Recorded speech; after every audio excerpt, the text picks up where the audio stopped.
All right, folks, welcome to the Serious Angler podcast, where, as always, our main course for you here will be talking and hopefully teaching you some more about bass fishing. And of course, here we always have some tangents here in the Serious Angler podcast, but we're back with the second edition of the Real Biology. So if you guys haven't tuned in to the first episode of Real Biology here with my pal, Mr. Stephen Bardin, if you missed that with Gary Klein, I encourage you guys to go back and listen to that and kind of get more of the foundation of what Steve and I have set out to do here with this podcast.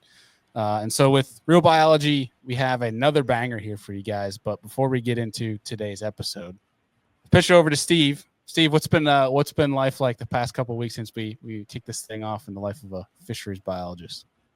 Well, I recorded the first episode from our Texas Chapter American Fisheries Society meeting, and that was in College Station, Texas. It went extraordinary.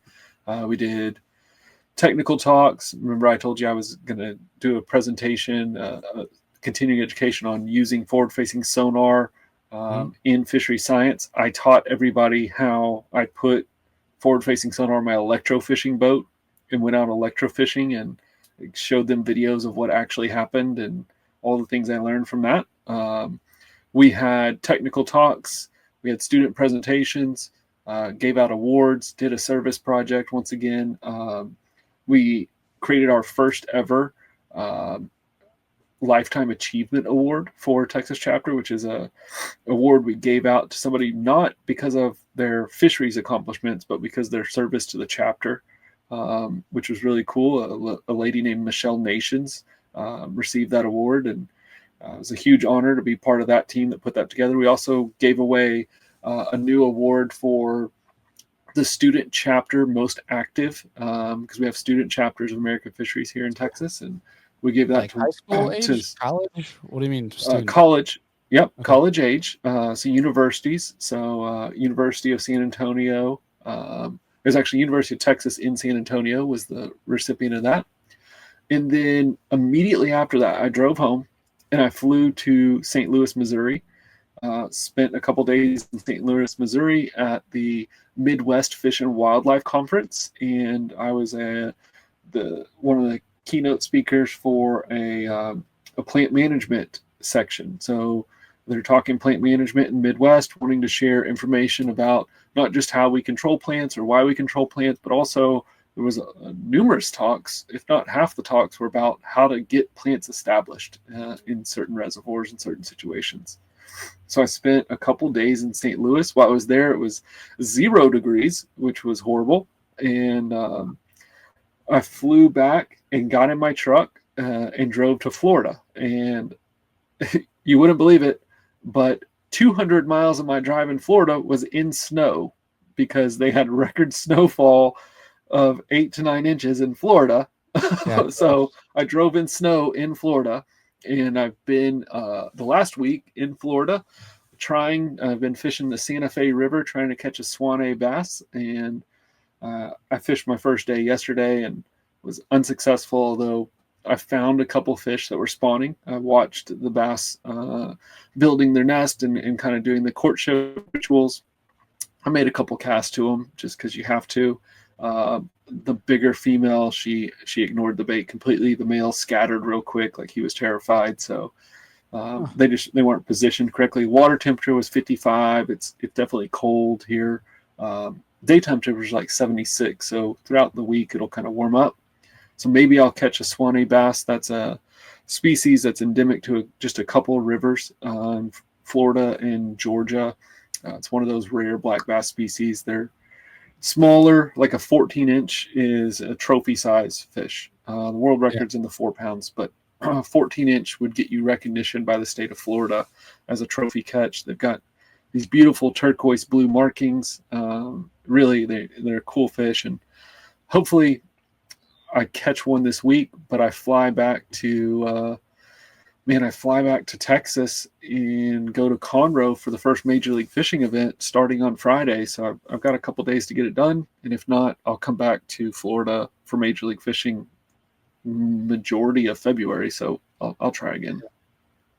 Yeah, I'm speaking of that. So as we were filming this, obviously, the previous 4 days was the start of the first BPT event. So it's it's tournament season. It's finally back. You know, obviously here. we've had opens and there's been Toyotas and stuff like that, but Right. it's like the big boys, like the pro tours are started off, and that gets me excited as a fan. More things I can watch. Watched a little bit of the opens footage from Clark's Hill that looked, Right. looked like they weren't sure if they were going to be fishing that event or not because they thought it would be iced over potentially. Oh, absolutely. It's, Was the first day canceled or first day of practice canceled? Yeah, first. So there's something that happened with boat registration, something like that, because of the weather was so bad. But yeah, first day was canceled as well because the conditions were so brutal. Yeah, I mean it's been a wild couple of weeks, I think, across the nation, which especially southeast and south, like with temperatures and snow, and it's been funny kind of seeing my friends in Florida posting about the snow and how they really can't go anywhere because obviously they don't have the means of, you know, like snow plows and stuff that we have here in the north. They were using road maintainers and just scraping the asphalt road with a maintainer like you'd use on a dirt road, trying to get the ice and the snow off. It was unbelievable. I mean, it's better than nothing, I guess. But yeah, it was better than nothing. But what usually is I overnight in Vicksburg, Mississippi, and then I made the rest of the drive the next day. And usually it takes me about 9 hours, and it took me 12. So wow, it was not great. Yeah. No. Yep. No, it's so crazy and I don't want to go get long winded on that because I could go forever. But like in the north, you see like the snow down there, and you're like, whatever. Like because we just have the facilities and the means to, like, people are like, oh, we're gonna get a foot of snow in here in Buffalo. We're like, oh, okay, like whatever, we're gonna get snowfall. No, like that's when you have 40 plus plows and salt that the people prep for. Like it doesn't affect anything where it affects you guys because it's a couple days of the year, so you're not gonna like prep for anything like that. But it's crazy Bailey, to see. I mean, like our grocery stores will sell out of all food because they can't get restocked. You know, if you've got 2 or 3 days of snow on the ground, the stores, if they're open, they're going to be out of food. It happens quick. Yeah. And so this one, you know, it's so unique being in the panhandle of Florida and the amount of snow. I mean, they on the news here, they were saying it hasn't happened since the 1800s, like 1890, that they got snow like this. So nobody was prepared. No, it seems like kind of like a year. You feel like we've heard that all, like the past 365 days of a different storm things. Like, oh, we've never seen this before. It's just interesting to see that. The last time they had a huge cold front like this in Florida, like historic kind of cold fronts, the next month, Dean Rojas put a huge bag. So you're saying you think it's a good thing for fishing? I'm just saying the big ones will be munching whenever everybody's here in February. You got an MLF BPT, you got an invitational. You also have Bassmasters here for 2 events. So just saying, it could be a good month to watch a little fishing. Yeah. So if you're Steve, you're in Florida, you want to fish Florida. Now's the time probably to get in there and start fishing. Yeah, as soon as we're done today, I'm going to go out on Orange Lake for a little bit. Orange Lake is, I would call it like maybe it's their OH Ivy. It's one that just produces big fish, and it's kind of time to start seeing them.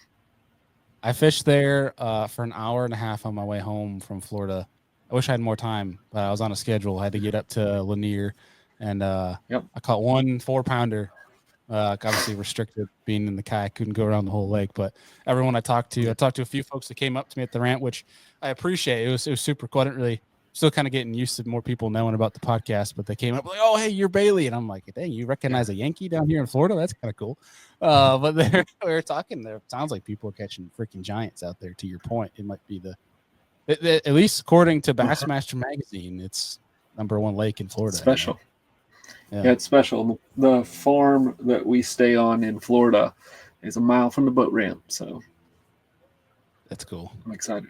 Yeah, you got to go down there. Yeah, that's cool. Gotta go check it out. For folks that are tuning into today's episode, obviously they clicked on it, they see the title, they see the thumbnail and everything, they know what we're about to get into. But give them a little preview of who's coming on the show today and what we're going to be talking about. Well, here's the deal, Bailey. Real biology is about bringing the best scientists and bringing that to the angling community, and so they can learn from the best scientists what is happening. And as the show begins, there's certain things that we have to discuss, whether that's regulation, funding, building programs. We have to learn the basics of fisheries management. And there's a couple people that I've kind of figured out are going to be our go-tos. And this first episode has two of those people. A wonderful biologist named Natalie Goldstrohm, who has a diverse background, but really a history with, the most recent with the Sharelunker program. And she is a big fish expert when we talk about fish care, transportation, taking care of those fish, and what it means for our fisheries. And then we have her counterpart, Tom Lang, you're going to see he's a larger than life personality. Tom talks about fisheries science in the state of Texas and promotes their work. Also has a diverse background. He's kind of not quite as far north from up north as you are, but he's a little bit of a northerner as well. So two great biologists. They're going to be sharing a lot of information. This is what this show is going to be about. I can't wait to introduce the audience to Tom and Natalie. Yeah, there's some absolute nuggets in this one, as well as things to learn from, and also just the stories that are being told too, historically, but also things that shaped up to be what Texas fishing is now, what the Sharelunker program is now, and some of the information that you guys will be sharing later this year, which we'll leave that for folks that listen to the episode to hear what's coming. Right. 2025. As a general rule, if you're going to understand fishery science, you have to understand the history of fishery science. You gotta understand the decision making processes that got us to where we are today, because then we can make better decisions tomorrow. So we're going to take you on a ride. Hopefully you enjoy it. Like Bailey says, stay for the entire episode. It's a long one, but it's worth it. It's very much worth it. And I think the feedback we got from the first go around here of the real biology here at Serious Angler, they thoroughly enjoyed the information that was put out. There's a lot of excitement and appreciated all the feedback from that. Keep that coming, as well as we'll mention again too the Lake Hotline, which you'll hear at the end of the show as well. Is your questions that you want asked on this show, that you want to get questions submitted here to Steve or to one of our guests. Make sure you email us or DM Steve or ourselves here at Serious Angler. A question you may have, whether it's about your fishery, whether it's about a species of fish, whatever it may be. If you have a question you're curious, submit it to us. We'll whether it's on the next show or the next 5 shows, we'll get that question put on the show for you. But be sure to reach out. And I think without further ado, Steve, let's get on Miss Natalie Goldstrohm and Tom Lang. All right, folks, we're back. Another episode of Serious Angler with the real biology segment. And Steve, politely introduce our guest who we got on for the second episode of Real Biology, man. Well, I'm so excited because we have finally 2 scientists. We had Gary Klein on. He set the stage for what this show is going to be all about. But now we have 2 scientists, and I brought 2 of the heaviest hitters that we have in Texas, Mr. Tom Lang and Miss Natalie Goldstrohm. Tom Lang and I met probably, I'm going to say 12 years ago or more. He was working in Wichita Falls. He's now director of Texas Freshwater Fisheries Center. Natalie Goldstrohm and I met probably the same 12 years ago. At the time, she was in Abilene as a fisheries biologist there, and now she's a director of the Texas Toyota Sharelunker program. Hopefully I got that one right. Tom, Natalie, welcome to the show. Thanks for having us. Yeah, I guess if we want to go one by one, quick, just kind of introduce yourselves as well. If anything you guys want to add as well. But Tom, we can start with you, man. Just kind of give the folks a quick intro. Well, I get to serve as outreach director for the Inland Fisheries Division, which means I get to tell the awesome story of the great work our 200 fisheries scientists do all across the great state of Texas to make great fisheries now and into the future. And big part of doing that is running the Texas Freshwater Fisheries Center, the big bass capital of the world, where we get to tell those stories with our Texas Freshwater Fishing Hall of Fame, our Angler Recognition Program, which Natalie oversees as well, and the Sharelunker Program, and neighborhood fishing, marketing, and different things like that. So getting people excited. We've got 300,000 gallons of aquariums here. We have great exhibits and educational pieces, and some fishing ponds as well. So we have about 20,000 people go fishing here at the Fisheries Center in Athens every year. And actually, every day that we've been open since 1996, 2 people have caught their very first fish here on average every day we've been open. So we're closed now doing a major renovation, but we're excited to get reopened in a few months and welcome everybody back to showing them teaching them about fishery science and the cool work that all goes into making the great resources all across Texas. That's awesome. I like that stat of 2 people per day catch their first fish at you guys' site. That's cool. That's something you could tout because you can't say that for many states. Well, that's how you have real biologists on here, because we like to throw out like numbers because we're number nerds. So there you go. There you Love it. Natalie, how about yourself? Yeah, Natalie Goldstrohm. I am our state outreach program supervisor. So, like Tom said, I get to oversee a lot of our statewide programs, like the Toyota Sharelunker program and our angler recognition program. Both programs are all about the biggest, best fish that our biologists can create in the reservoirs throughout the state. I do a lot of outreach events and assist here at the Texas Freshwater Fisheries Center, but also do a lot of bass tournaments and kids fishing activities. So teach folks how to catch fish, and then hopefully they'll learn how to catch the biggest ones that are out there in the reservoirs. Heck yeah. Yeah. Steve, I know we're going to get into a bunch of this stuff today, but first I just have to applaud you guys, what you guys are doing from the outsider in the north, looking at what you guys have done and the respect I think you guys get from not only countrywide, but amongst the angling community. You guys are doing one bang up job at building. Everybody always says, where would you want to go to fish if you could pick one place to go fish? And everybody says Texas. And so it's for good reason. You guys are a big part of that. So one, thank you from the fishing community. I'm excited to talk to you guys today, but Steve, kick us off. It's an awesome Parks and Wildlife team. I just want to say that we've had for a long time, right? So there's a lot of people doing a lot of great work here for a very long time, but also want to say that while we tend to do largemouth bass really, really well in Texas, and we're really proud of the work we do, we know that our colleagues, our biologists all across the country are as committed to their anglers and the fisheries that they work on just as much as we are. And we're proud to be a part of that bigger picture of scientists all across the country making great fisheries. Heck yeah. Yeah. Well, that's part of this podcast is we do want to talk about fishery science. We want to talk about how things work and educate this audience, but I also want to introduce this audience to those outstanding biologists across the country. I get the honor of traveling the country, going to fisheries conferences, traveling with Major League Fishing, and I get to know these people. These two, they're top of class. They're excellent biologists, but there are hundreds across the country that we're going to introduce people to through this show. Part of that is I want to know more and teach more on how do you get there? What are the steps you take? So if we could quickly go through, Natalie, what's the origin story? Where'd you go to school? What were the first couple jobs? Maybe some pain points in those as you're growing through, and what led you finally to this position?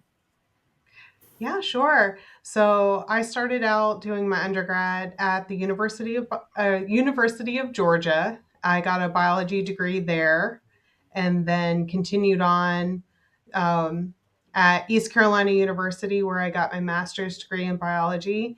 And my focus was a lot of population and community ecology. I focused primarily on development of communities and how they changed based on how organisms come into the system and how that can change the overall kind of dynamics of that.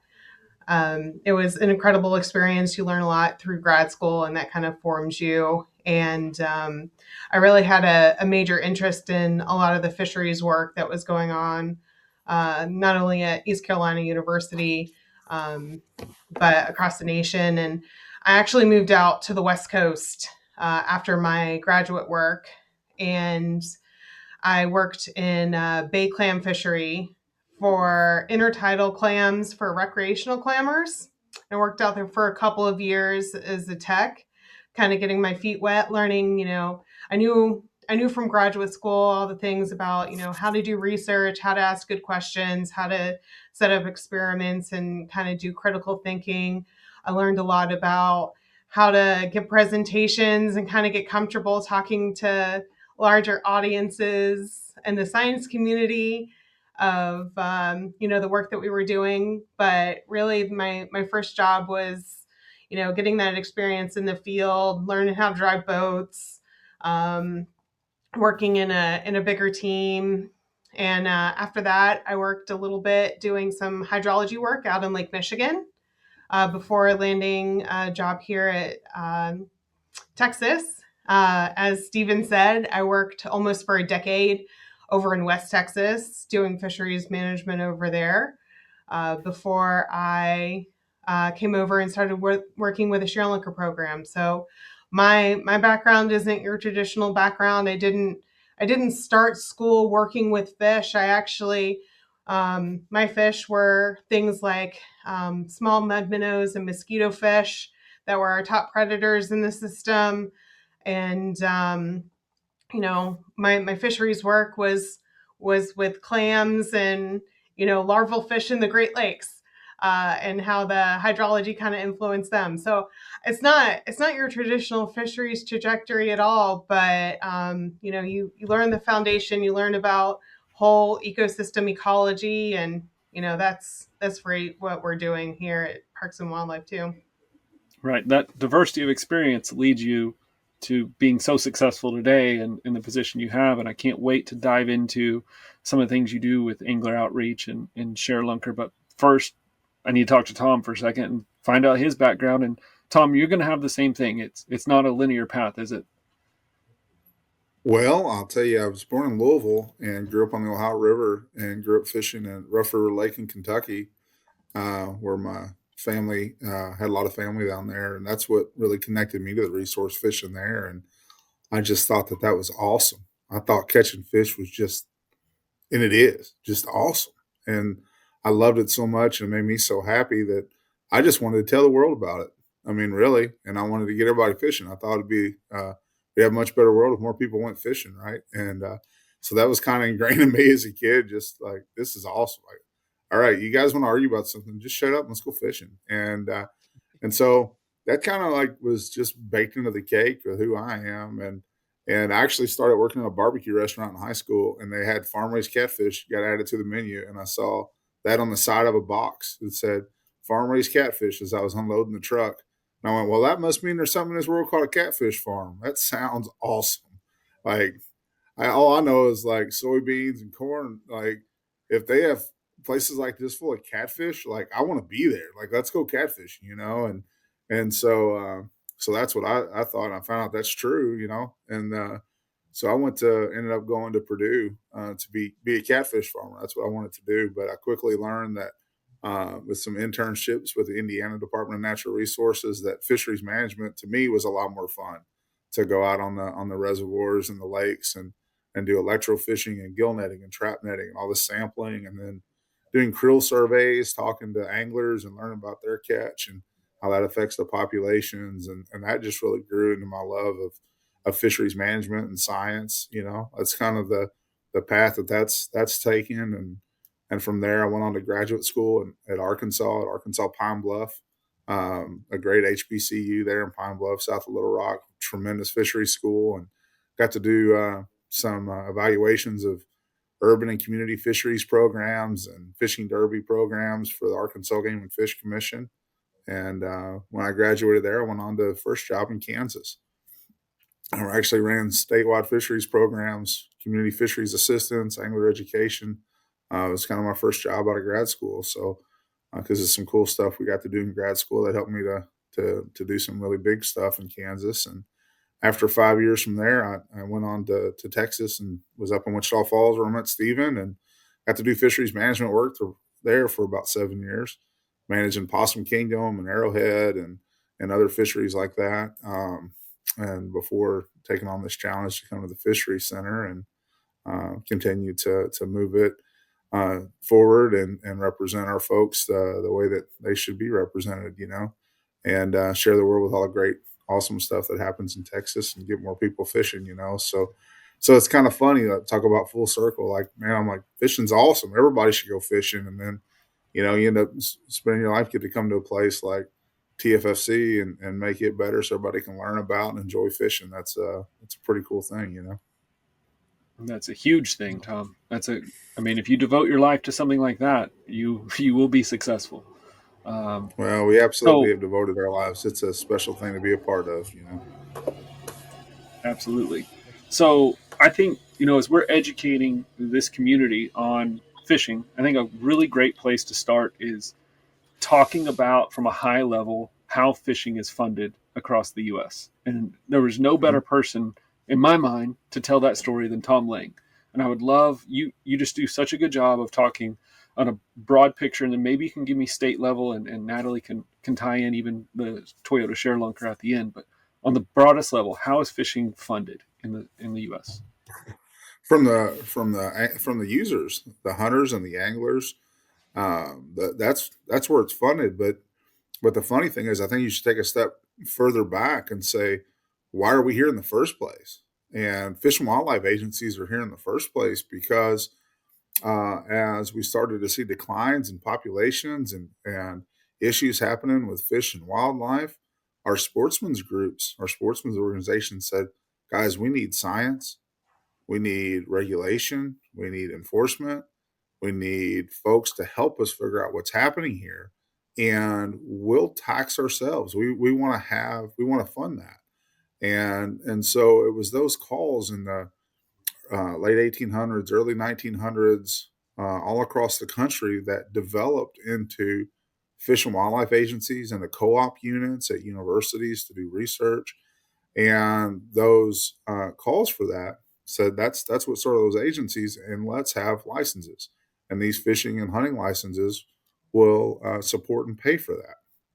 And for a long time, that was the pretty much the sole source of income for that. And where that ended up evolving to is with the Pittman Robertson Act, and then the Dingell Johnson Act of 1950, which you may have think of as wildlife and sport fish restoration, which are excise taxes on hunting and fishing equipment that are built into it. You know, it's not like you see it on your receipt at the register. It's already built into the price.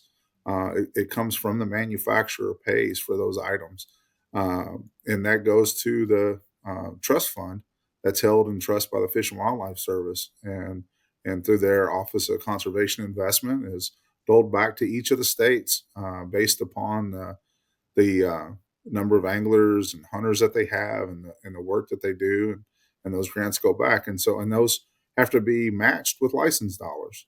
So it really comes from essentially on a broad scope when you buy hunting and fishing gear. So Bailey, when you're out there and you break off a lure, man, and you got to go buy another one, that was an act of conservation. Good job. You lost the lure, you got to go buy another one. When you miss that duck on all three shots and you got to buy more ammo, boom, you're helping conservation. So that's great. So thanks I like that for spin. Now it's a good thing. Okay, I like that. so yeah, all your audience out there, you know, if you got to tell your significant other, hey, I got to go support conservation, that is a good way to say I'm going to go to Bass Pro Shops and buy some gear. So that's great. And but Hey, those that's dollars they perfect. come That's all back. my wife needs to hear. I'm just trying to help you guys out, you Yes, know. sir. And That's right. but it's interesting. I think we should all know that those license dollars, those sport fish restoration, wildlife restoration, excise taxes, those are the dollars that fund not just what we have here. And I say fund, it's really an investment, right? It's that investment in the infrastructure of our hatcheries, into our scientists, our biologists, the habitat work that they do.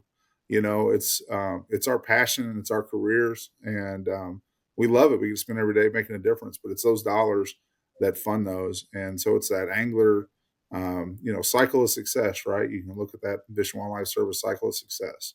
You go and buy gear, and those dollars and you buy your licenses, and those dollars get held in trust and used by the agencies to make, great opportunities, uh, to make boat ramps, to make do angler education, to support places like the Fisheries Center, to have great hatcheries out there, growing and stocking fish and hauling fish, and then you get to enjoy those resources now and into the future. And in fact, the fish that you guys are catching now, those are fish that you and others paid for with their previous licenses, right? And so that's how that works. That's how it's funded, and so it's a really important deal to buy your license and to do that, because that's what creates and maintains that resource that we all get to enjoy. Yeah, that's great, Tom. I mean, at the highest level, that's a great overview. Now, if you will, dive me a little deeper into the state of Texas specifically. Give us some history. How did Texas Parks and Wildlife start? How was it funded? And what are some of those like key moments in history that propelled us to where we are right now? Wow. How much time do we really have, Stephen? We'll go until Well, you're tired, buddy. how about being the Fish, Game, and Oyster Commission, right? And starting off having hatcheries over 100 years ago, having hatcheries in this state, and we followed a very similar path as I laid out broadly for agencies across our country. Um, but yeah, so it's very similar. But we had the Fish, Game, and Oyster Commission, and then we get partnered up with parks and combined and become Texas Parks and Wildlife, and now you have parks and fisheries and wildlife all under one roof, making a difference for our resources. And of course, we have a lot of great state parks on big waters, big reservoirs. We have lakes within state parks, and so that was a natural marriage. But from a fisheries perspective, really to this day, our main funding mechanisms are indeed our license dollars and our uh, excise taxes, sportfish restoration dollars.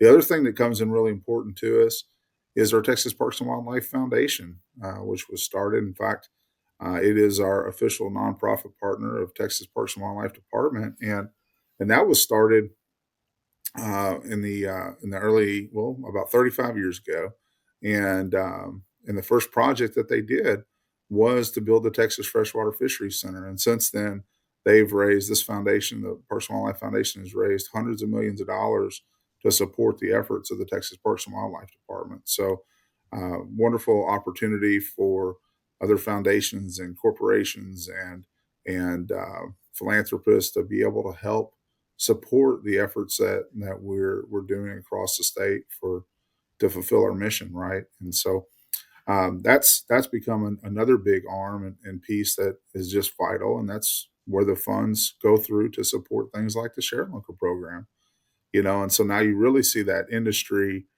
agency partnership. So I know you're talking with Gary Klein about the, Toyota Texas Bass Classic, right? So those Bass Classics and Toyota Bassmaster Texas Fest, you had 14 years where the proceeds from those tournaments came to support uh, the Texas Parks and Wildlife and to support our inland fisheries efforts, like the neighborhood fishing program and like our fish art program.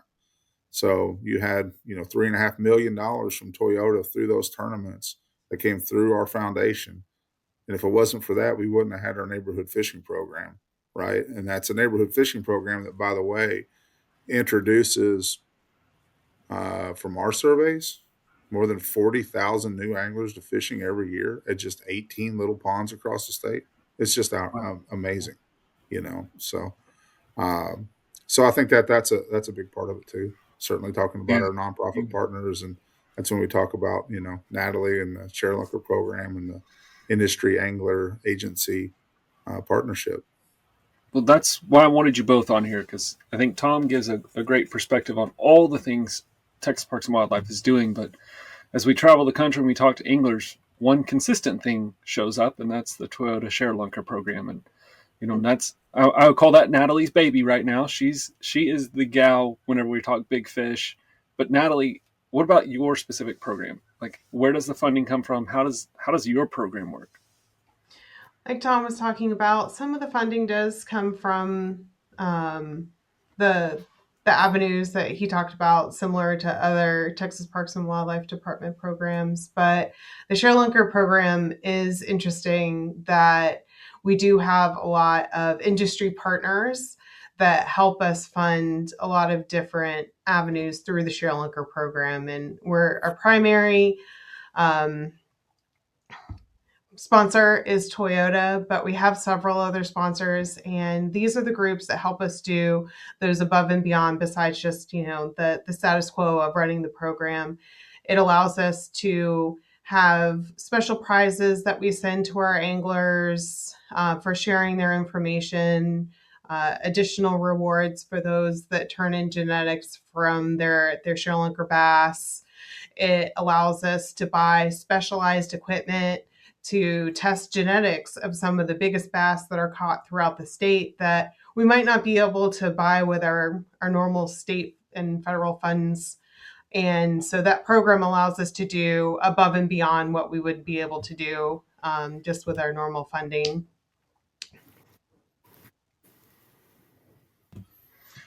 So Sharelunker started 39 years ago. Am I right? Mm-hmm. This is our 39th season. We just kicked it off. 39th season. We've had 2 fish so far this year. But let's go back to the beginning. Before Sharelunker existed, let's even go. Tom, what was our first state record for largemouth? Well, our first state record was from Lake Medina. That was 1943 by H.R. McGee. And Mr. McGee caught that. It was a 13.5-pound bass. And so our first state record largemouth was 13.5 pounds. Okay, so that 13.5-pound fish, do we have an idea? Was that a Florida largemouth or a largemouth?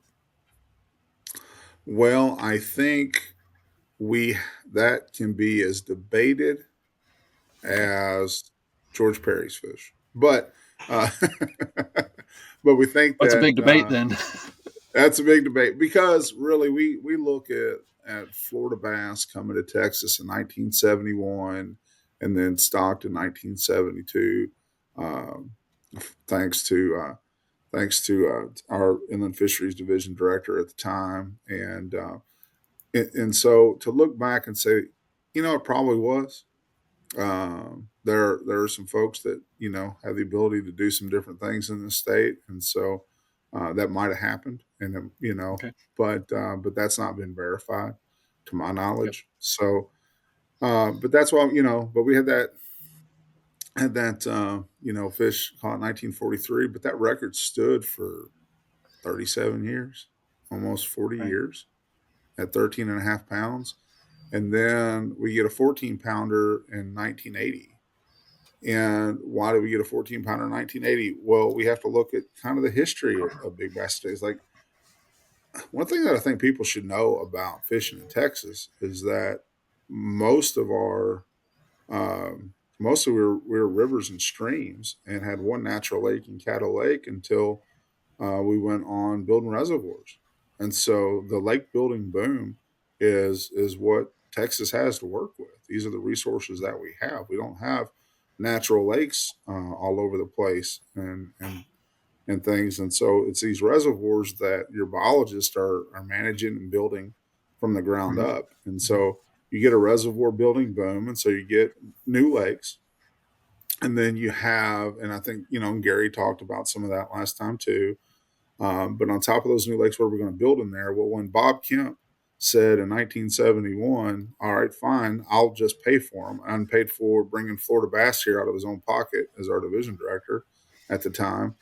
And then those got stocked. So now you're talking about 1972 putting these out there. Well, some of those places that Florida bass went were some private waters, like Echo Lake. And it was part of a, we're researching it. We're always learning and growing. Like, we didn't know then that Florida bass were going to do well or take off in Texas. We thought they would. We indicated that they would when we went for it. And Bob Kemp went for it. And so part of that was like Echo Lake. Well, what happens when you do that? Well, we know now, Natalie, how long does it take to make a Sharelunker on average in Texas, Natalie? It takes about 10 years to grow a bass that's 13 pounds or heavier in Texas. Yeah.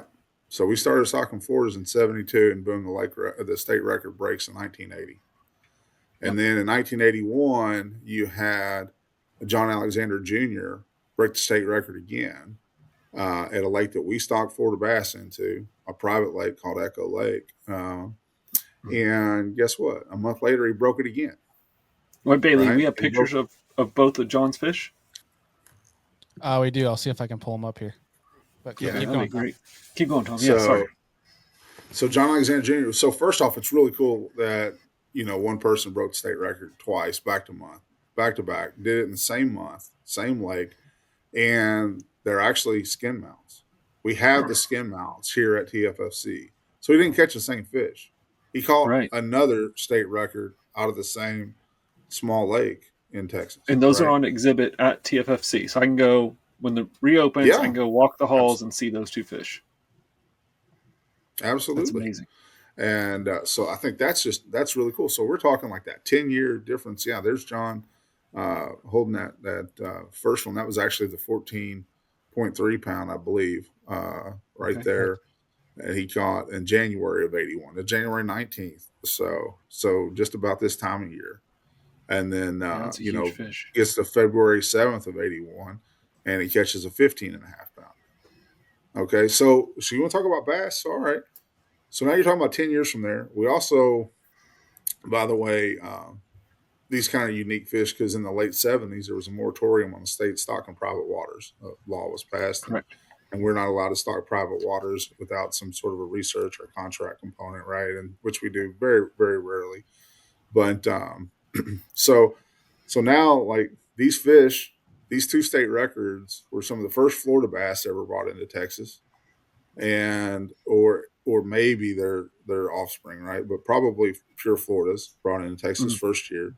Some of the first ones ever stocked. They were some of the last fish we ever stocked in private waters, Right. And then they also signify, when you look at them being skin mounts, a time in the world where that's what we did. You harvested that big bass and you got your mount. Well, now we have tremendous replica mounts, and and we talk about, like, the Sharelunker sponsor Lake Fork Taxidermy and the tens of thousands of huge bass that have been able to be released and caught again because of their ability to make great mounts. Because I don't think, like, we love the catch and release ethic, but I don't think a whole lot of people would still, like, let their fish go if their mount was going to look like crap. So like, having a good mount, really helps to make it a little bit easier to practice catch and release, right? If you want that. So I think that's a pretty cool thing. And that all kind of comes to a head there. But, and I think we should get into this too, is that those fish, those two John Alexander fish, those two state records are not even in the top 50 biggest bass in Texas anymore. Yeah, that's going to be a testament to the work that's being done today and well, for the past 39 years. But so Sharelunker starts 39 years ago, 86, but the first Sharelunker was actually caught in 85. Natalie, do you want to tell us the story of that first fish? Yeah, sure. So Ethel, she was caught during that time period where people were harvesting a lot of their fish. There was a lot of conversation in Texas Parks and Wildlife about, trying to promote maybe that catch and release fishing. And that was about the time that Mark Stevenson actually caught Ethel. And she was just over 17.5 pounds, caught over at Lake Fork. And Mark Stevenson actually called up Texas Parks and Wildlife and said, I have this very large fish. It was going to qualify as the new state record, caught over at Lake Fork right around Thanksgiving. Called him in and said, I want to give this fish to Texas Parks and Wildlife so that you can learn about it and potentially spawn her. And that kind of was just the right fish at the right time. And that was when our agency launched the Toyota, or what's now the Toyota Sharelunker program, with that one fish. And it was a big deal because this was a time where, again, we used to harvest all these fish. This was a very important fish. It was the new state record largemouth bass for Texas. And this one angler has decided that he's going to trust our agency with his, the biggest catch that's ever been caught in Texas. And that's kind of the big launch of the program, was with that one catch at that one time. Yeah, and that and so many angler accomplishments by Mark earned Mark Stevenson a place in the Texas Freshwater Fishing Hall of Fame. And you can go to TFFC and see that fish, hear that story, see Mark's story. And that's Texas does such a good job of not forgetting these stories, not forgetting where we came from. So at that time, that was the state record. And But truthful, go ahead, Natalie. Sorry. she became world renowned. Like people Mhm. across the United States. She ended up over at the Granddaddy store over at Bass Pro Shops, and Okay. people traveled to actually go and visit this one fish just because, she was very large, and there were millions of folks that traveled to see her. I do plenty of outreach events, and oh, yeah. So Ethel was caught, it says 11/26/1986. 86. So, Yep. so almost 40 years ago, 39 years ago in a couple months as we're recording this. But she went to the Bass Pro. She was on tour. Now, if I remember correctly, Ethel was so important, she even had a funeral that was attended by thousands of people. Yes, when she passed away, Bass Pro Shops held a funeral for Ethel, and I hear stories about people remembering going to Bass Pro Shops just so that they could see Ethel, or going and seeing Ethel, and going to her funeral because she Right. was so important. She was right there at that transition of that catch and release, and kind of what we're doing now with that. And anybody who's watching this on YouTube, you just got to see it. If you're listening to this podcast on any other platform, go watch the video. You got to see Bailey's face, which was shocked and so excited. And then Tom's reaction to Bailey, which was even more excited that Bailey was so excited about a bass funeral. That should be a Disney movie. What are we doing here? That's incredible. Yeah, we should. We should have you're an talking animated Ethel. you're talking about a fish, Ethel. I mean, that they attribute her bringing 2 million guests to the Granddaddy store and Bass Pro Shops. Think about where Bass Pro Shops was from 86 to 95. They were growing, but they weren't 200 locations all across the country. And think about how much you spend when you go into Bass Pro Shops, right? So 2 million people coming in there really helped to push. Ethel really helped to push Bass Pro to where it is today. And I think that Mr. Morris would agree to that, because we're sitting here talking to you from the Hart Morris Conservation Center in Athens, and on the check that Mr. Morris wrote to support this project, he wrote in memory of Ethel. And so Ethel means a great deal to Johnny and to what Bass Pro has been able to do, and of course that the next step there is thinking about how much that Bass Pro and Johnny Morse has done for conservation, right? And so it's funny how all these things are intertwined in that one decision that now Johnny, I'm sure, was going to still be able to do many great things regardless of Ethel, but Ethel really helped to take them to the next level, which has helped him to do so many great things for our resources across this country as well. So it's kind of cool when you start taking a step back and thinking about that, right? So yeah, I would have went to Ethel's funeral. If I had a chance, that would have been pretty cool. Heck yeah. Well, it all goes back to that would have never happened without Mark Stevenson making one decision, and that is, I'm going to donate this fish. I'm not going to eat it. Mm-hmm. That's in that culture back then. That was a rare decision to make for a fish that size. Yeah. So think about now. Oh, we're talking about 40 years, right? That was 40 years ago. So it's really cool as we can look back 80 years ago, as we started talking about 80 years ago, when the first state record was a 13.5 pound bass, right? So we had 40 years. In 40 years, we went from a 13.5 pound bass to a record that was 15. Okay. So now in another 40 years, we see our record is what, 1818, right? Barry St. Mm-hmm. Clair, Sharelunker 105. And that's great. And so it's not a huge difference in weight. But what else do you see? You see that those John Alexander Jr. fish are not even in the top 50 biggest bass anymore. And so, Right. Is the goal here to make a new world record or a new state record? That's an artifact of that. The real goal here is to make bigger, better bass, the best bass fishing for everybody. And I think that's a testament to what our colleagues in our department and our partners have enabled us to do in this state, is because in the last 40 years, everybody has a chance to catch a great fish. I mean, Natalie, how many lakes are we up to now, right? With public waters and private, but public waters that you caught a 13-pound bass in for this program. There's 78 public reservoirs throughout the state of Texas that have produced a 13-pound bass that have been shared with the Sharelunker program for spawning purposes. And so, I think that means that you don't necessarily have to go to a Lake Fork or an OHIV, or now JB Thomas is kind of the hot spot. But there's a reservoir probably close to your home, maybe even your favorite fishing lake, that has had a 13-pound bass come out of it. And we're getting new reservoirs coming onto that list year after year. Last year, we had 3 brand new reservoirs added to that list.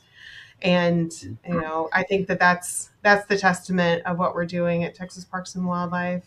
All of our fisheries biologists working together to try to make big bass for all folks to go out there and go and catch. I mean, amazing. look all the way back then. You had Robert Earl Keen singing about a 5-pound bass. That was a big deal. That was a good deal, right? That's true. I mean, that's so nobody true. would understand what he was talking about in Texas nowadays. A 5-pound bass. I mean, that's good. I hope you got 4 more of them so you can have a good chance at placing the top 10 in your tournament, right? So that's how things have changed. It's a pretty cool deal, I think. I like to think about those Robert Earl Keen bass. I want to put in perspective too, though, when we talk about a 13-pound bass. A 13-pound bass would be bigger than 29 different states' state record bass. Right. All right. So there are 29 states whose state record is less than what has been caught and turned into this program officially from 78 different lakes in this state. That's pretty tremendous, I think. And tell me the today number, Natalie. We're on Sharelunker 690. 671 was caught yesterday afternoon. 671. Yep. 671 was caught yesterday. We'll break that story for us. Oh, yeah. So Dylan Sorrells, he is from Dallas, and I got a phone call from him yesterday afternoon saying that he thought he had a 13-pound bass caught over at Richland Chambers. So our Sharelunker program and our Texas Freshwater Fisheries Center is located over in Athens. And fortunately, Richland Chambers is about 40 minutes from where we're located. So we actually had our Sharelunker team deploy and go and weigh in his fish officially. And it was 13.64 pounds. Yeah. So he was out there fishing with a friend of his, both Dylan and the other angler that was out there. They both fish for the Texas High School Bass Association tournaments. And I'm pretty sure that they were doing some pre-fishing for an upcoming tournament. And they ended up seeing this fish on their forward-facing sonar. And he told me that he was thinking that maybe it was a catfish just based on the size. Richland Chambers is known for having big catfish out there. So, it could have been a good guess. And when they saw the fish coming in, Dylan started yelling for the net. And he weighed it in on his scale. We knew that it was probably going to be over that 13 pounds. So we went out there with a Sharelunker truck, weighed it in, got it in our truck and brought it back to the Texas Freshwater Fisheries Center and got her checked into her own lunker bunker. That's awesome. What a beauty. Yeah. I know. It's a beautiful fish. All the spots and stuff that are on her. And she's even more colored up now that she's in the bunker. That's super cool. Yeah. Well, and to your point, Tom, as the only northerner in this quad of 4 of us here is 671, and the New York largemouth record just got broken. It doesn't even touch 13, and it was broken by like 1.5 pounds. So it's a 13 is insane when you think about it. And then just you look at the numbers you guys are accumulating down there. It's the process is working. It's really fun. And when we reopen TFFC, our renovations include installing a new aquarium that is around 10,000 gallons. and it is to show off these big Sharelunker bass. And so when those Sharelunkers come in, it's the angler's fish, and the angler can choose whether to loan it or donate it. And when they loan it, we take that fish back to the lake and meet them and return that fish. Or they donate it. A lot of times we still do that, but if we have other needs like putting on display for others to see and learn about that fish or to use for research, then that gives us the opportunity to do that as well. And we've had a few anglers the last few years that have opted to donate those fish. And so we're excited when we reopen here in a few months to be able to put those on display, especially since they've been getting healthy doses of vitamin T, that's TROUT, in the Lunker Bunker, and other great care. They're pretty phenomenal. In fact, there's probably 4 or 5 of them that are bigger than the state record right now that were Lunkers. So they've really ballooned up.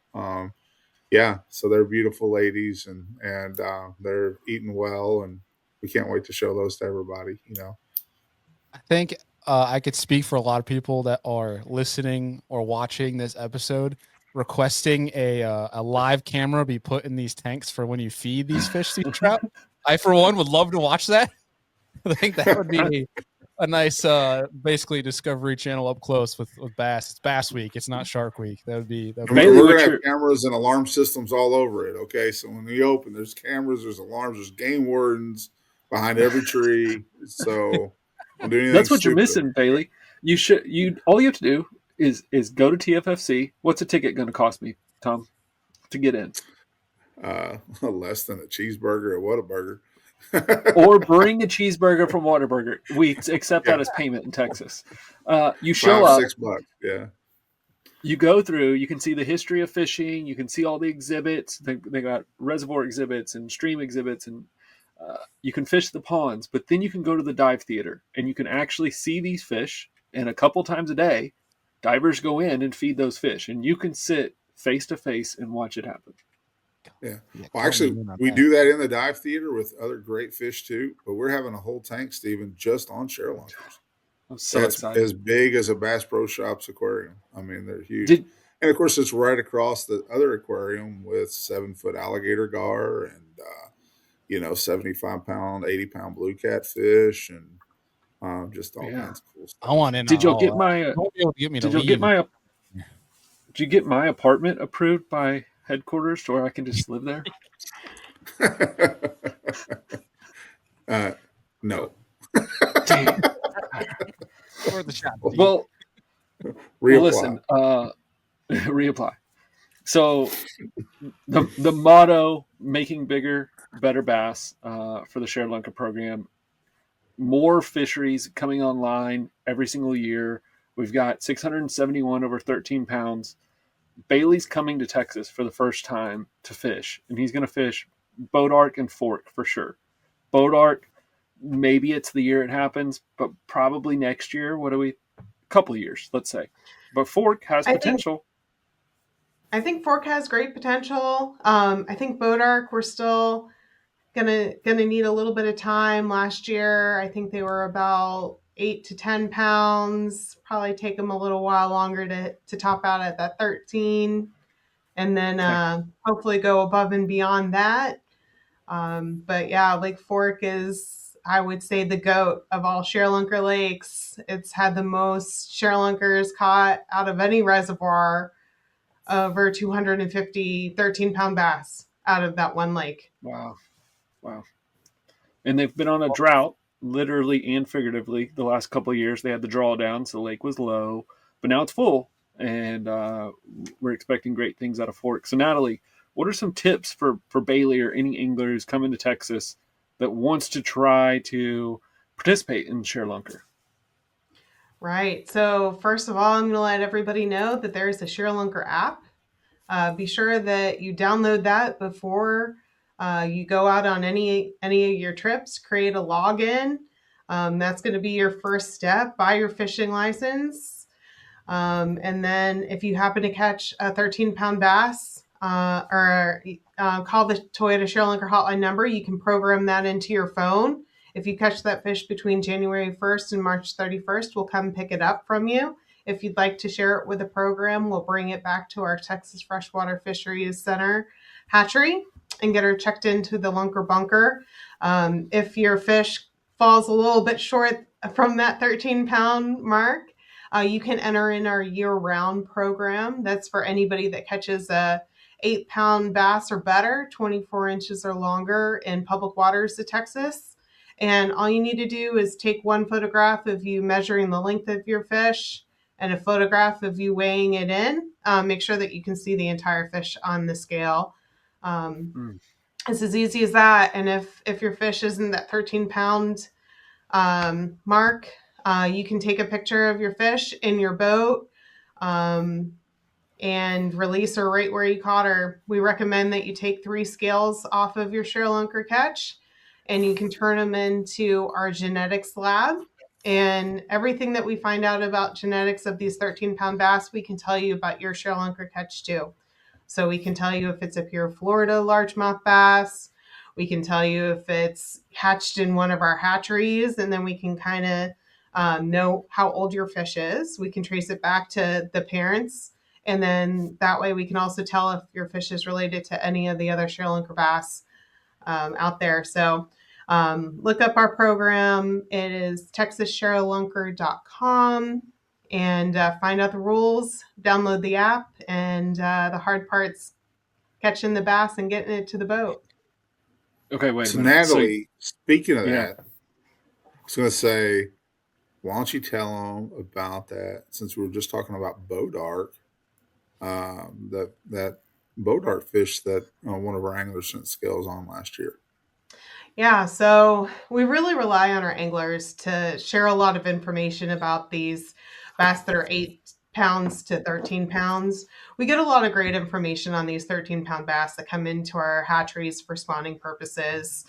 But there's a big gap between when the fish is 8 pounds to 13 pounds. And we're just trying to find out more information about those big lunker-sized bass so that maybe we can manage better for them and anglers have a better shot at catching them when they go out and fish here in Texas. So we always ask that if you do catch a fish, you share that information with us, and you also take the genetics off your fish and send it in. And one of our anglers that was fishing bow dart did just that. And we were able to trace that fish. It was 8.15 pounds, caught right when bow dart opened last spring. We were able to trace it back, and it was a fish that was hatched in our hatchery from one of our Sharelunker bass 5 years prior. So we knew that the fish was growing to be just over 8 pounds in 5 years, which is tremendous growth. Gosh. That's not only tremendous growth, but I think, Bailey, I'll speak for anglers right now. You're telling me that you guys can identify fish that have been raised in the hatcheries or fish that come from Sharelunker parents who you can tell me if we're catching granddaughters, daughters, cousins, whatever it is. Does this happen often? I mean, have y'all seen several examples of this? Yes, we actually have. So, Stephen, you're absolutely right. We can tell if there's a mother Sharelunker to your Sharelunker catch, a grandmother, if it has a sister sibling within its genetic tree. We can tell all that, and we can tell if there's other kind of relationships that, maybe it's a miscellaneous relationship. We can't quite tell. Maybe it's like a second or third cousin down the line. We know it's something, but we just can't pinpoint it. But Right. I shared a couple of art boards of some of our Sharelunker genetic tree. There's one that's really impressive that has about 6 generations of Sharelunker catches throughout the state of Texas. And it starts back with the 9th Sharelunker that was ever caught here in the state of Texas. So Is this the right one? It's the other one. Other one. Okay. Yeah, keep going. I'll bring it up here. That one's good.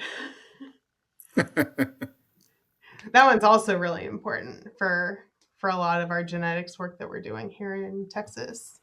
Well, yeah, and you got to keep in mind too that the program just expanded to include data and genetics like this on 8+ pounders.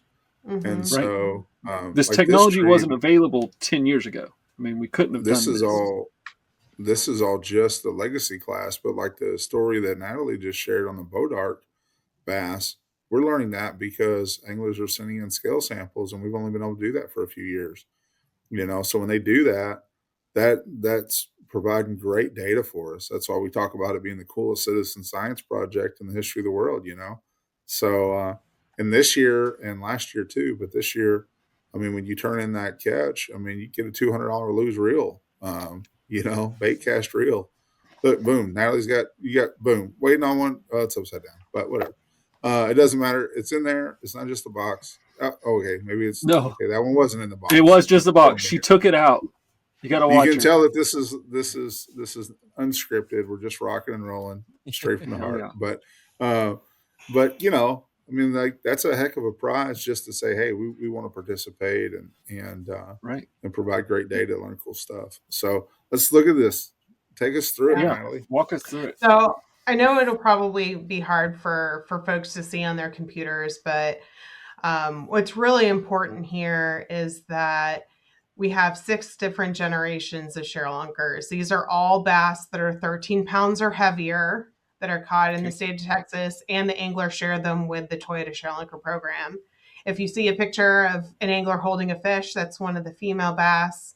A lot of the black bass icons are broodfish, and most of our broodfish are descendants of Sharelunkers. So they're you know, the direct offspring of another Sharelunker. So you get Sharelunker genes from both sides.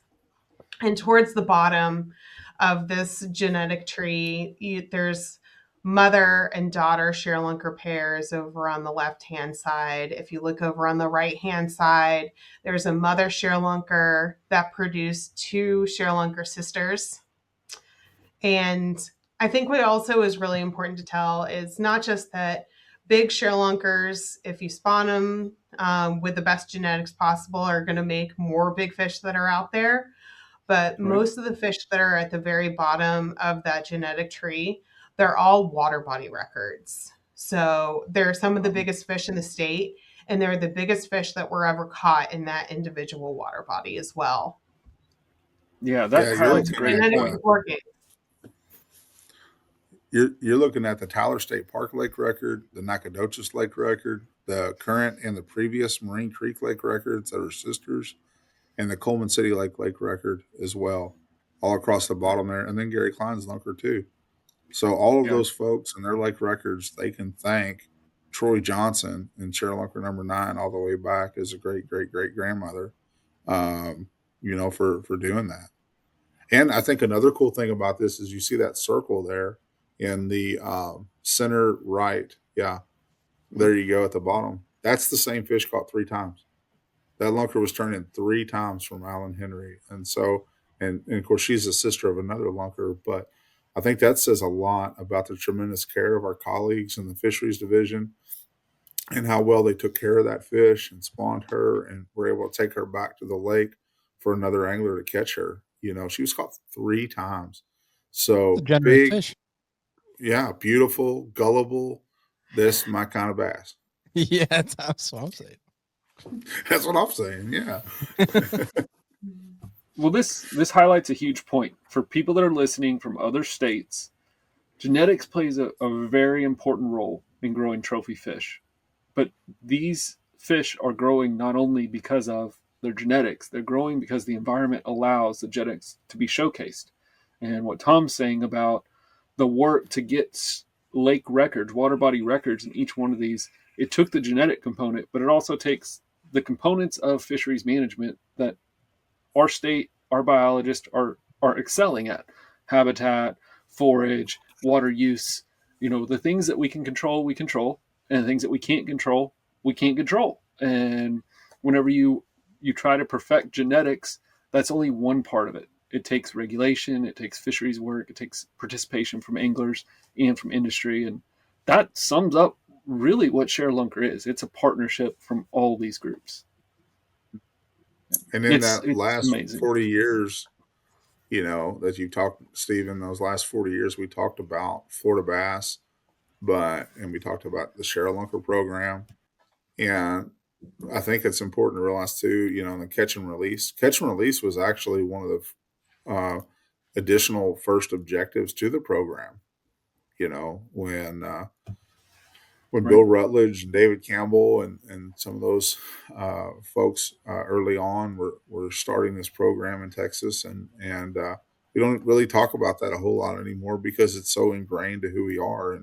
And Sharelunker was a big proponent of catch and release, of course, as we mentioned earlier, but then bass regulations.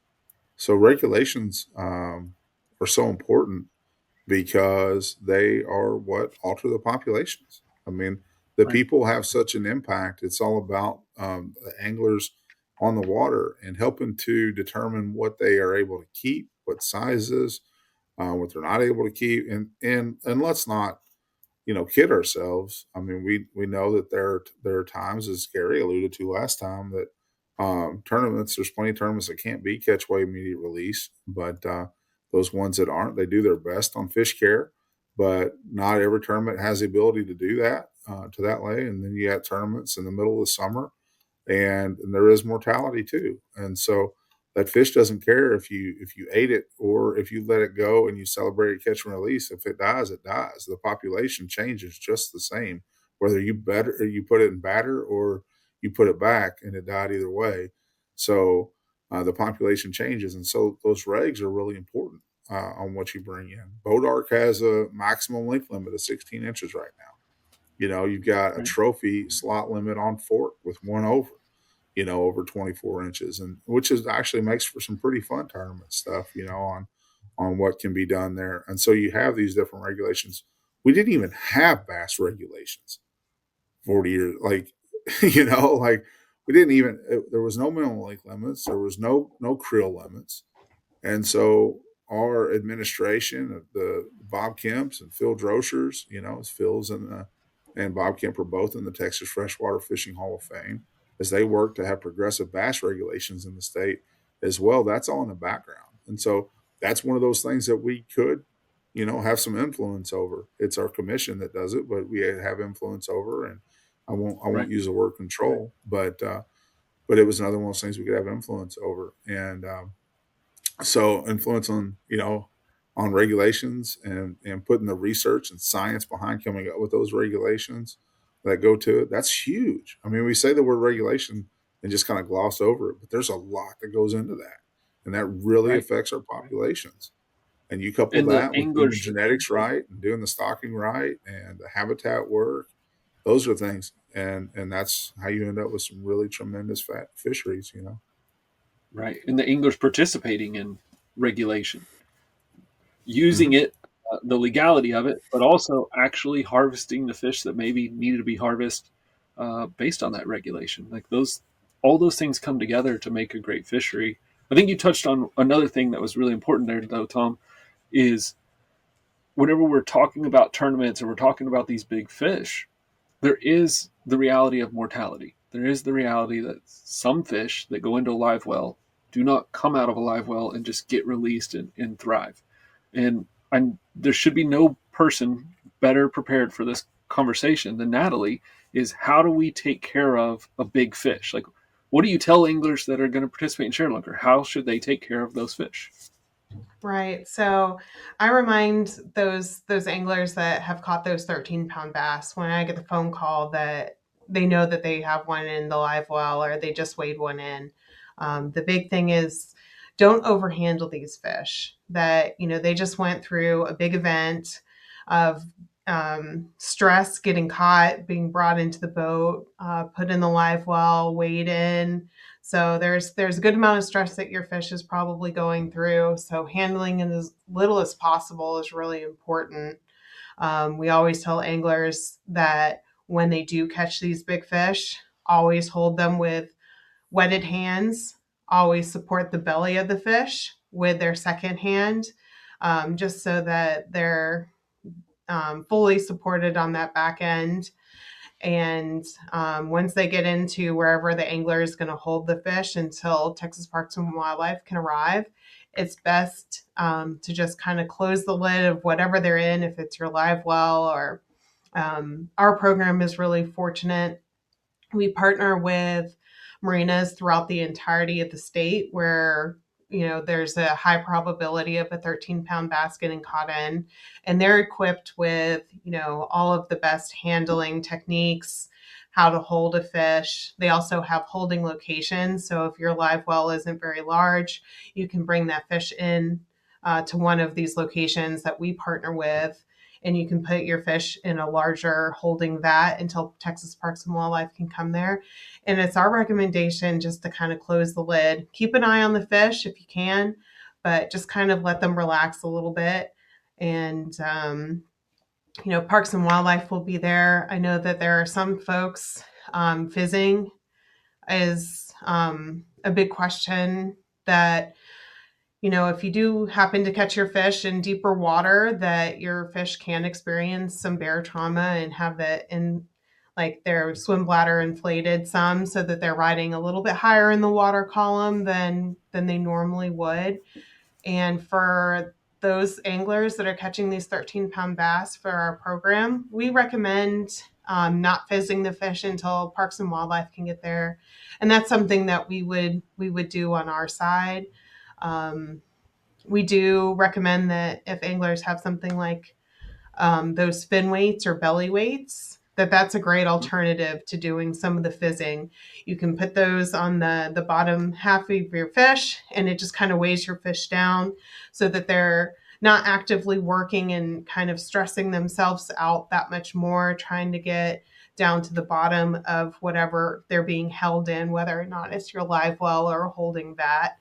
And that way, too, you're protecting the fish's slime coat, that if your fish is kind of riding high in that water column, that the fish's slime coat starts to kind of dry out, which could later on lead to infections. That's also why we recommend anglers wet their hands before even touching some of the smaller fish that they end up catching that day, is just to protect the slime coat of the fish, so that they're not kind of exposed to infections there.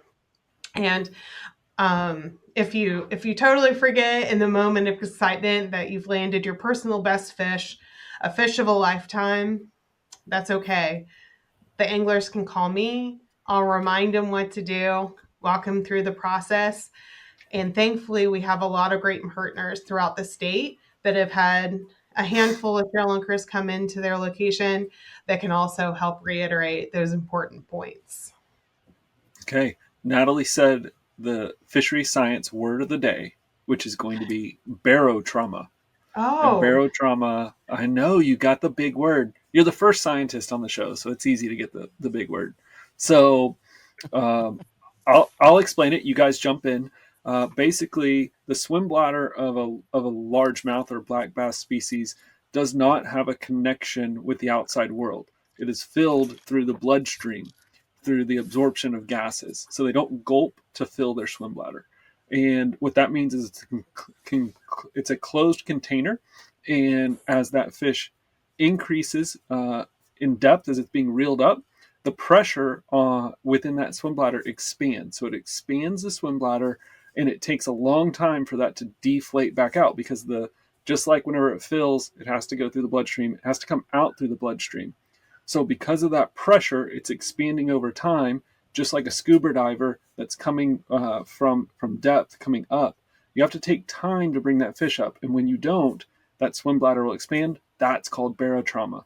And so what Natalie's saying is, Texas Parks and Wildlife, if you've got a Sharelunker fish that is sitting in the live well and is kind of floating up from the belly, their stance is call them, get them there as quick as possible. They'll do fizzing.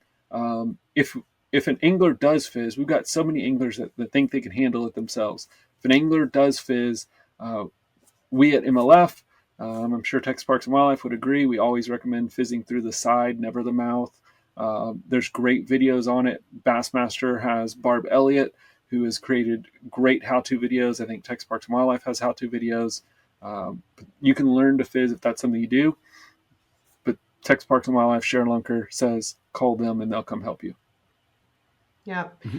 And a lot of times there's just a little bit of their swim bladder inflated. when we're picking the fish up.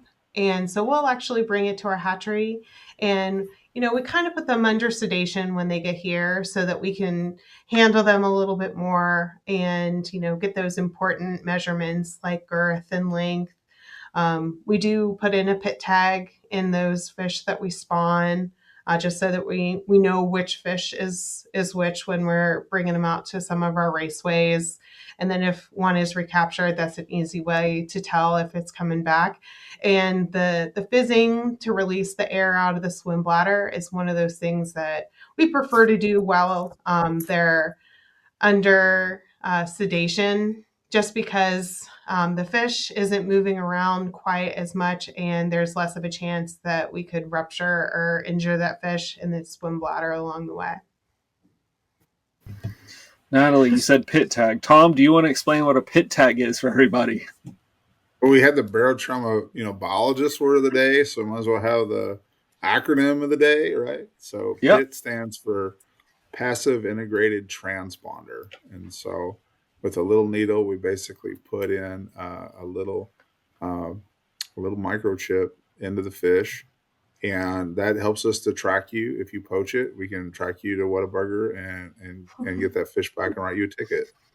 I'm just kidding. By the way, that's not at all true.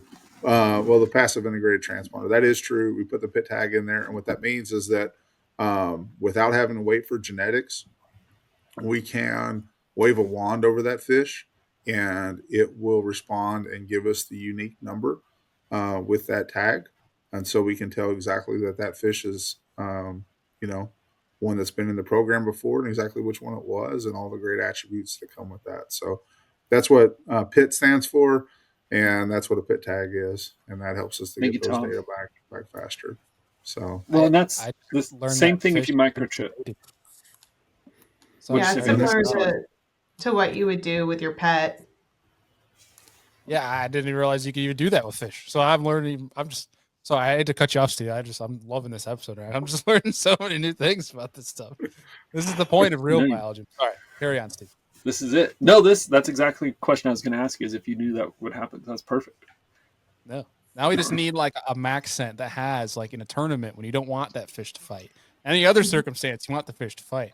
Now we just need a max scent sedation so it comes nice and easy to the boat. There you go. Yeah. Or one that has a pit tag reader in it.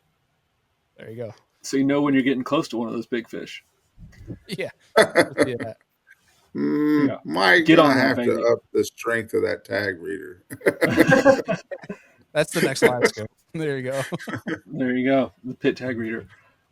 Well, this has been an extraordinary summary of Sharelunker. I do think it's important that we tell everybody about Barry's St. Clair's fish as well. It's current state record, Sharelunker 105. Tom, you want to tell us the history on that fish? Well, I'll tell you that some folks like to look at Ethel and say she's still the biggest bass ever caught on artificial, because Ethel was caught with a Lonnie Stanley jig, and Barry St. Clair caught his crappie fishing, I believe off a bridge there in Fort on a cool January day, and so that's kind of a neat deal. He caught that was caught on a minnow crappie fishing. So, but I want to say this about Barry St. Clair fish, and you got that picture. All of the time, you see this picture pop up on Facebook talking about the Texas state record, 1818, right? Are you going to pull that up for us? Yeah, Bailey's got it. Pull it up, Bailey. Right. Getting here. The guy in the red jacket, right? Yes. Nope, that's Ethel. That's Mark Stevenson. Oh, yeah, you're right. There we go. All right. So the blue hat picture. Yeah. Okay. Pulling that up right now. All right, baby. So when you pull it up, what's your first thought when you see that fish and somebody says that's an 18.18 pound bass? Pretty short. She looks short. Yeah. Without a doubt, whenever Barry St. Clair's bass is posted online, you hear, well, that's a nice fish, but there's no way that's an 18-pound bass. That's like, that's a double-digit bass. That's no 18-pound. I will tell you, we have the video, and we show the video here at the Fisheries Center. and he pulls that beautiful bass actually out of one of them old white styrofoam coolers that you get at the convenience store when you forgot your cooler and you're on the road heading to the lake, right? And he pulls it out on them big old styrofoam coolers, and when you watch that video, you see how wide she is, and she is so wide. She looks like she's a foot wide, and I think what people don't realize is that really, um, fish have indeterminate growth, right? Fish are going to always continue to grow longer. They may grow slower. Certainly, as they get older, they don't grow as long as quick, and their weight does fluctuate. And so, when you look at length, you're like, well, kind of in general, in the same fishery, Stephen, when you say like lengthwise, you're looking at the same fishery, a longer fish is probably an older fish. Correct. But that weight deal is so this is, Barry St. Clair's fish was probably a little bit younger, but that weight, it's got us all about those shoulders. And when they get to a certain length and when they start putting on those shoulders, that's when you really see the difference.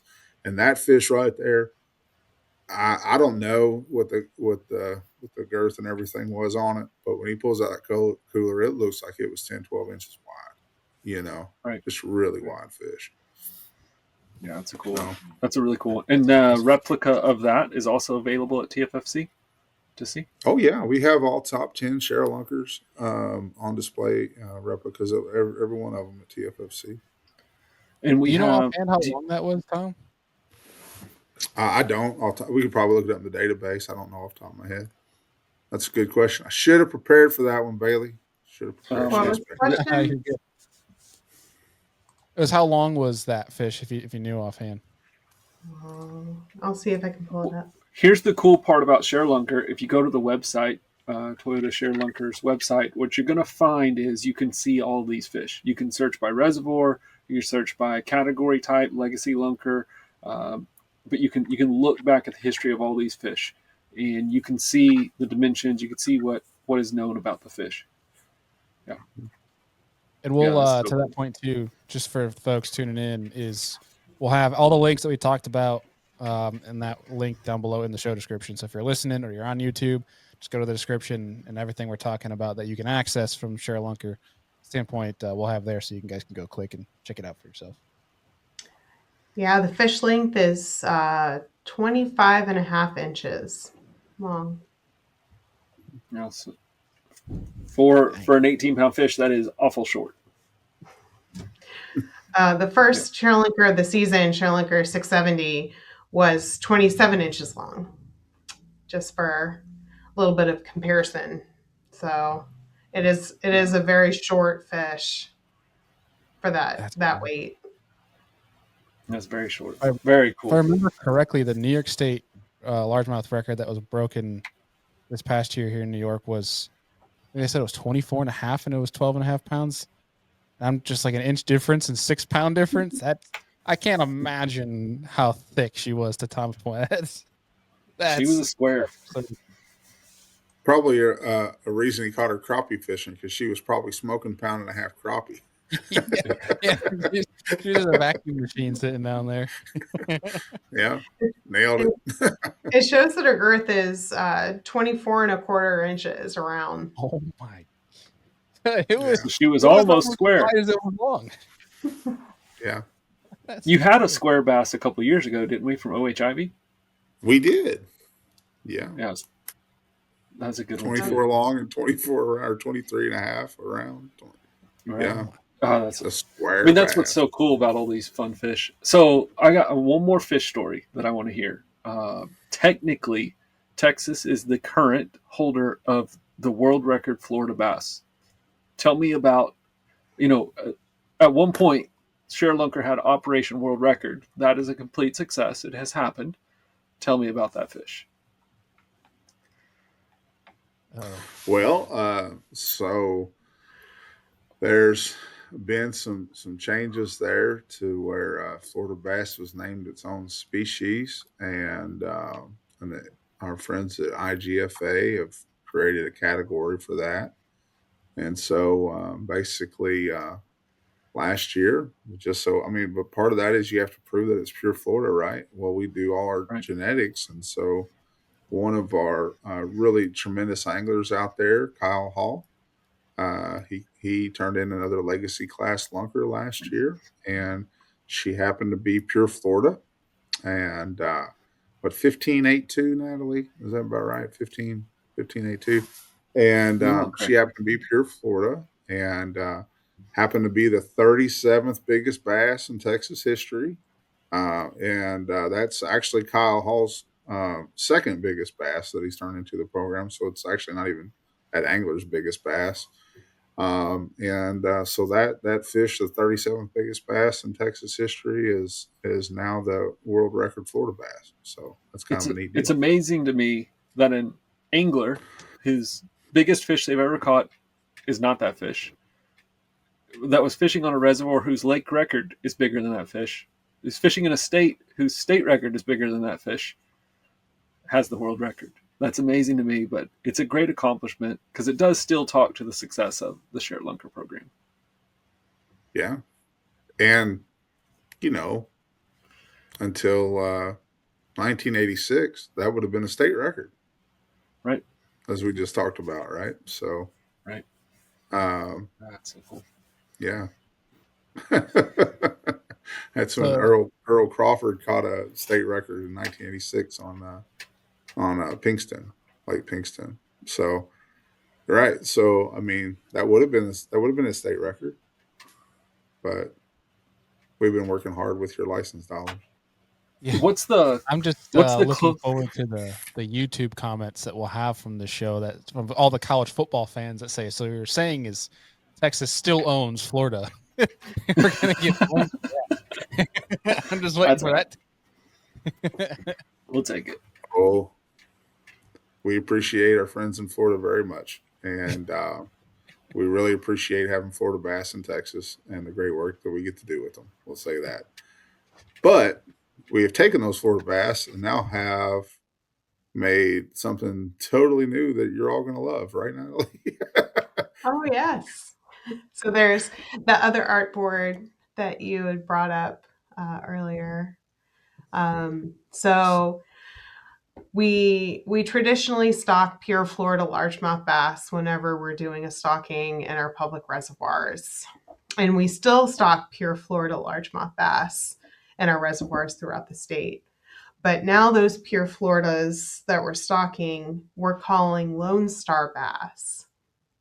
Because all of the fish that we're stocking for Floridas now have the genetic makeup of our Sharelunkers, so those 13-pound bass. This is just one example of two Sharelunker mothers paired up with a male broodfish, which again has the Sharelunker mother to produce what we call brood stock. So those are the fish that we hold here at our Texas Freshwater Fisheries Center and a handful of other hatcheries throughout the state of Texas. These are the ones that we bring into the raceway to produce the offspring and those fingerlings that we stock throughout the state. And one of the reasons that this is really important with stocking the Lone Star bass, in general, when we have these legacy class bass come in, we do spawn them. We spawn them all if we can. And then we stock those out into the public waters where the anglers caught their legacy class bass from. And traditionally, we'll get somewhere around 250,000 fish that we're stocking out that are direct descendants of these Sharelunkers. They might be pure Floridas. They might be intergrades of Florida and northern largemouth bass. But 250,000 can't even compare to the number of offspring of Lone Star bass that we're able to stock out. These are pure Floridas with that Sharelunker genetics in them from both sides. And we're able to stock millions, somewhere 4 to 9 million. And these aren't just going into the reservoirs that are producing 13-pound bass. These are going throughout the entirety of the state, and they're going in much higher numbers than if we were just stocking Sharelunker offspring alone. So we should be seeing a lot more Sharelunker genetics showing up in our genetic samples that the anglers are sending in. This is great news. This is one of the talking points I used to use about the success of Sharelunker, is that the state would produce 4 million Florida bass a year and about 200 to 250,000 Sharelunker offspring. And then we would see offspring show up 10 years later. And why is that if only 5% of the fish we're stocking or less are Sharelunkers? Why would we ever see them show back up? That shouldn't happen. But Sharelunkers are special. We don't know why they're so special. Maybe you guys are learning that genetically, but they're special for some reason. So seeing the Lone Star, that means we're gonna get more data, and I love seeing that. And Bodark was only stocked with Lone Star bass. So when we talk about that example earlier of a 5-year-old 8-pounder, that's all Bodark received was Lone Star bass. All of their stockings were this subset of pure Florida bass that have a proven ancestor to make it over 13 pounds in this state, which I think saying in this state is really important too. So whatever in that code that we haven't completely decoded yet, whatever you want to say, in Texas with our environments and the things that they're dealing with, they made it over 13 pounds here. And so we're putting back Right. those offspring that have that same makeup. We don't know, and it's not, we're not, pulling T-Rex, Jurassic Park stuff. Right. Being from, as you said earlier, Louisville, I think of it more as, thoroughbred bass. We're breeding, same way you do thoroughbreds in Kentucky, right? Or Right. that sort of thing. So that's kind of the way that's going. But it's worked here, and it's to me that's something to get really excited about, because Sharelunker's proven over the years that those genetics work, and now we're taking it to an exponential level above that. Right. And one of the things I think we missed is Bodart is the newest reservoir in Texas. It's the first one in 20 something years since Ivy, right? So Bodart has offspring only of these Sharelunkers. It has the potential. It's been open 1 year.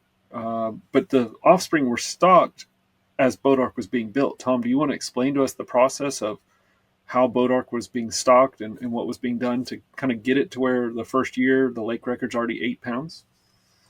Well, Dan Bennett and that fisheries management team out of up there in Denison, right, just outside of Texoma, they manage that reservoir, and they do just a tremendous job. Well, part of what their plans were and their work was working with the water district, and so that's a challenge, a thing that we have here in Texas. Of course, is we don't, as Parks and Wildlife, we don't own a lot of the lakes, and so we're working with controlling authorities like Corps of Engineers and a lot of water districts, and so they were working with North Texas Municipal Water District and helped to plan out a lot for multiple users, and so that lake is built for water supply. It's built so our friends in DFW will be able to turn on their taps and so and have ice and do all those wonderful things that we need to do. And so fisheries is typically a secondary thing on all lakes, right? And so we're trying to manage understanding within those constraints, as all of our biologists do across the country, that most lakes we're managing are not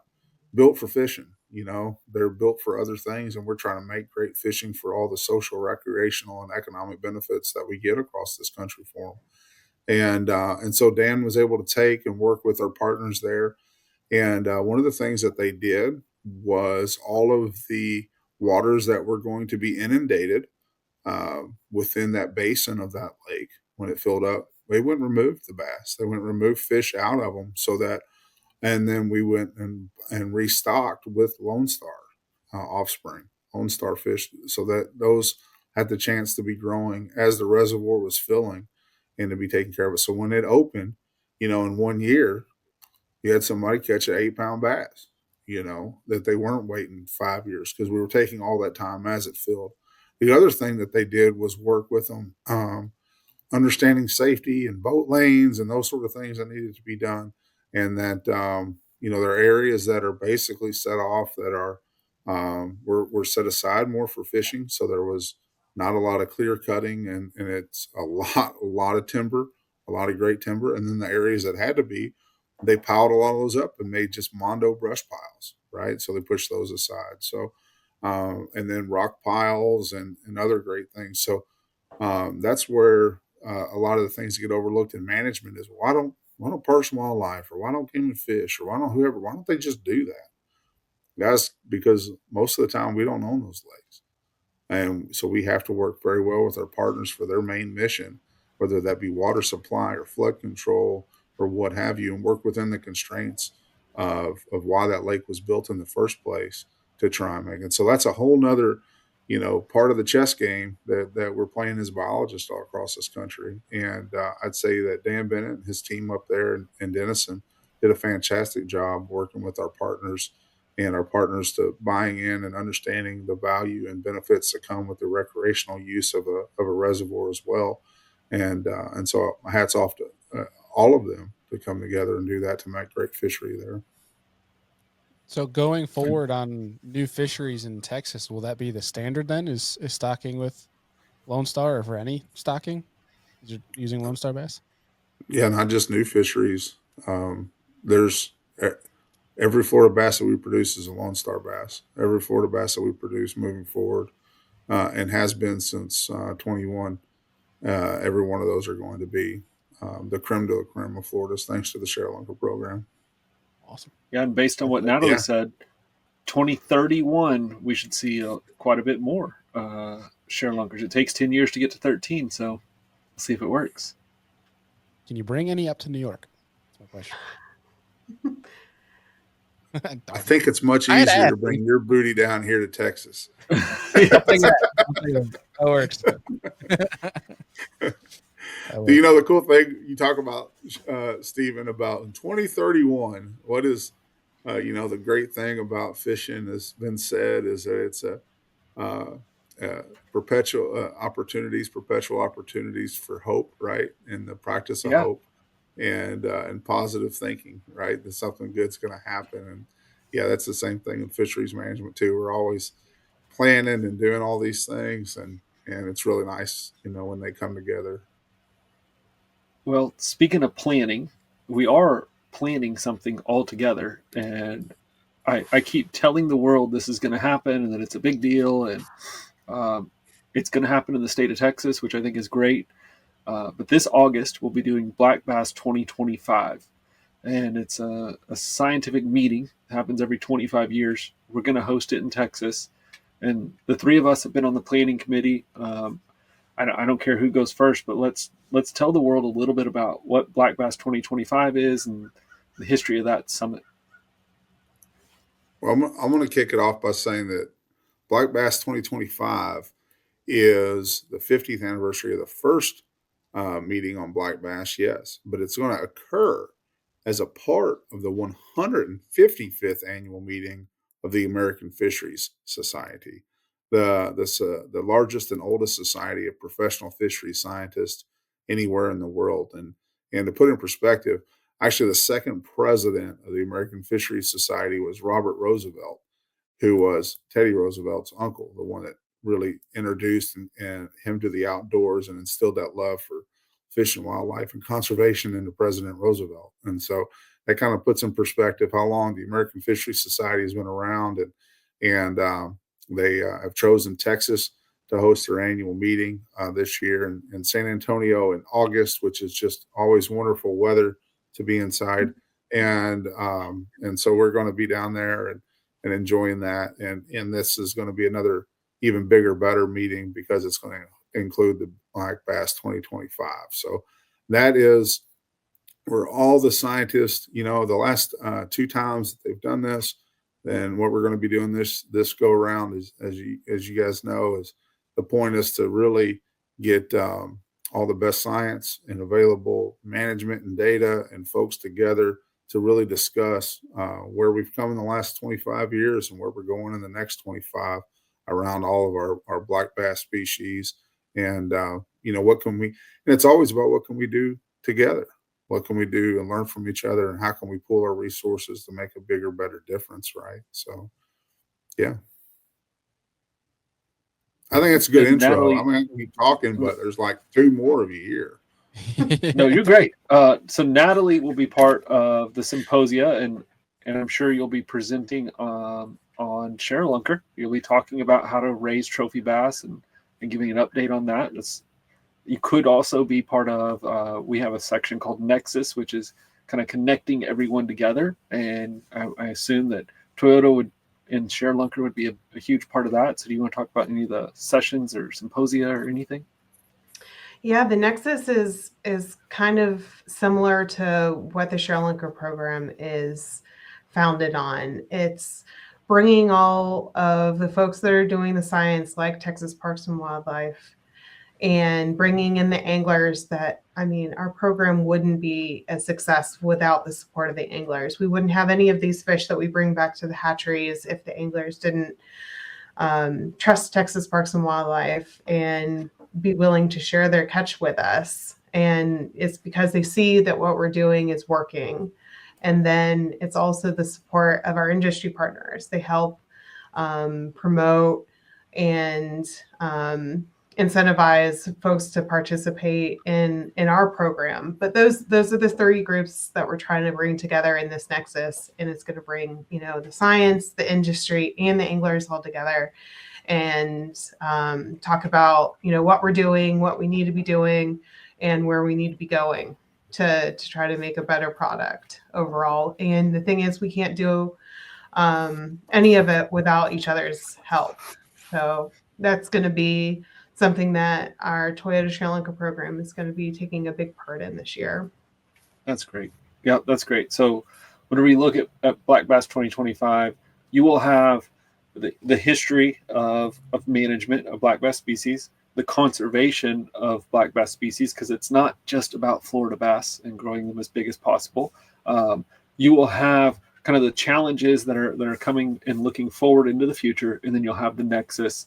And then at the end of that, on the last day, Bailey, I'm telling you because I think you'll be invited. We're going to sit down and we'll have some topic tables where we're going to outline issues, like 8 issues that this fisheries community is facing over the next 25 years. And we're going to outline these issues and what are steps that we can take for research, through management, through partnerships to address those issues. It's going to be a really intense meeting full of plenty of knowledge. We have some great things for anglers to participate in as well. Tom's putting some stuff together with different groups like Bass University that's going to be there. We'll have a little trade show. There's a lot of opportunity to learn, to grow as both a scientist or an angler, and then participate in what are our next steps? Where do we need to go? And I mean, you can't be a great angler without learning, or a hunter without learning about your quarry, right? And so the more that you can learn about the biology, the ecology that surrounds your, bass, the better angler you're going to be. But on the other note,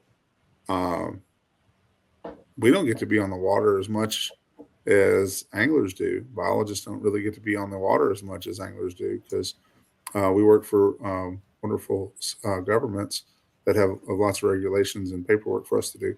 So we don't get to go out there and do, and so we can learn a lot from you guys as well, right? And so I've learned a lot from Gary and from Alton and from other folks of getting their perspective. And so, and of course, a lot of us sure love fishing too, and so it'd be fun to talk about fishing. But we really learn a lot from each other, and so, and we're managing it for anglers, right? As anglers, for anglers, and managing these reservoirs, these other fisheries, and so I think part of this goal here at this symposium is to get as many anglers to join us as scientists and to learn from each other, to talk about issues and figure out, it's a little bit easier lift for Bailey to pull up his podcast and say, come on, man, come on, Serious Angler, and let's talk about these things. Let's educate more people on barotrauma and how that helps than it is for us. But there's things that, a little bit easier for us to do than it is for Bailey to do. So the more that we find those things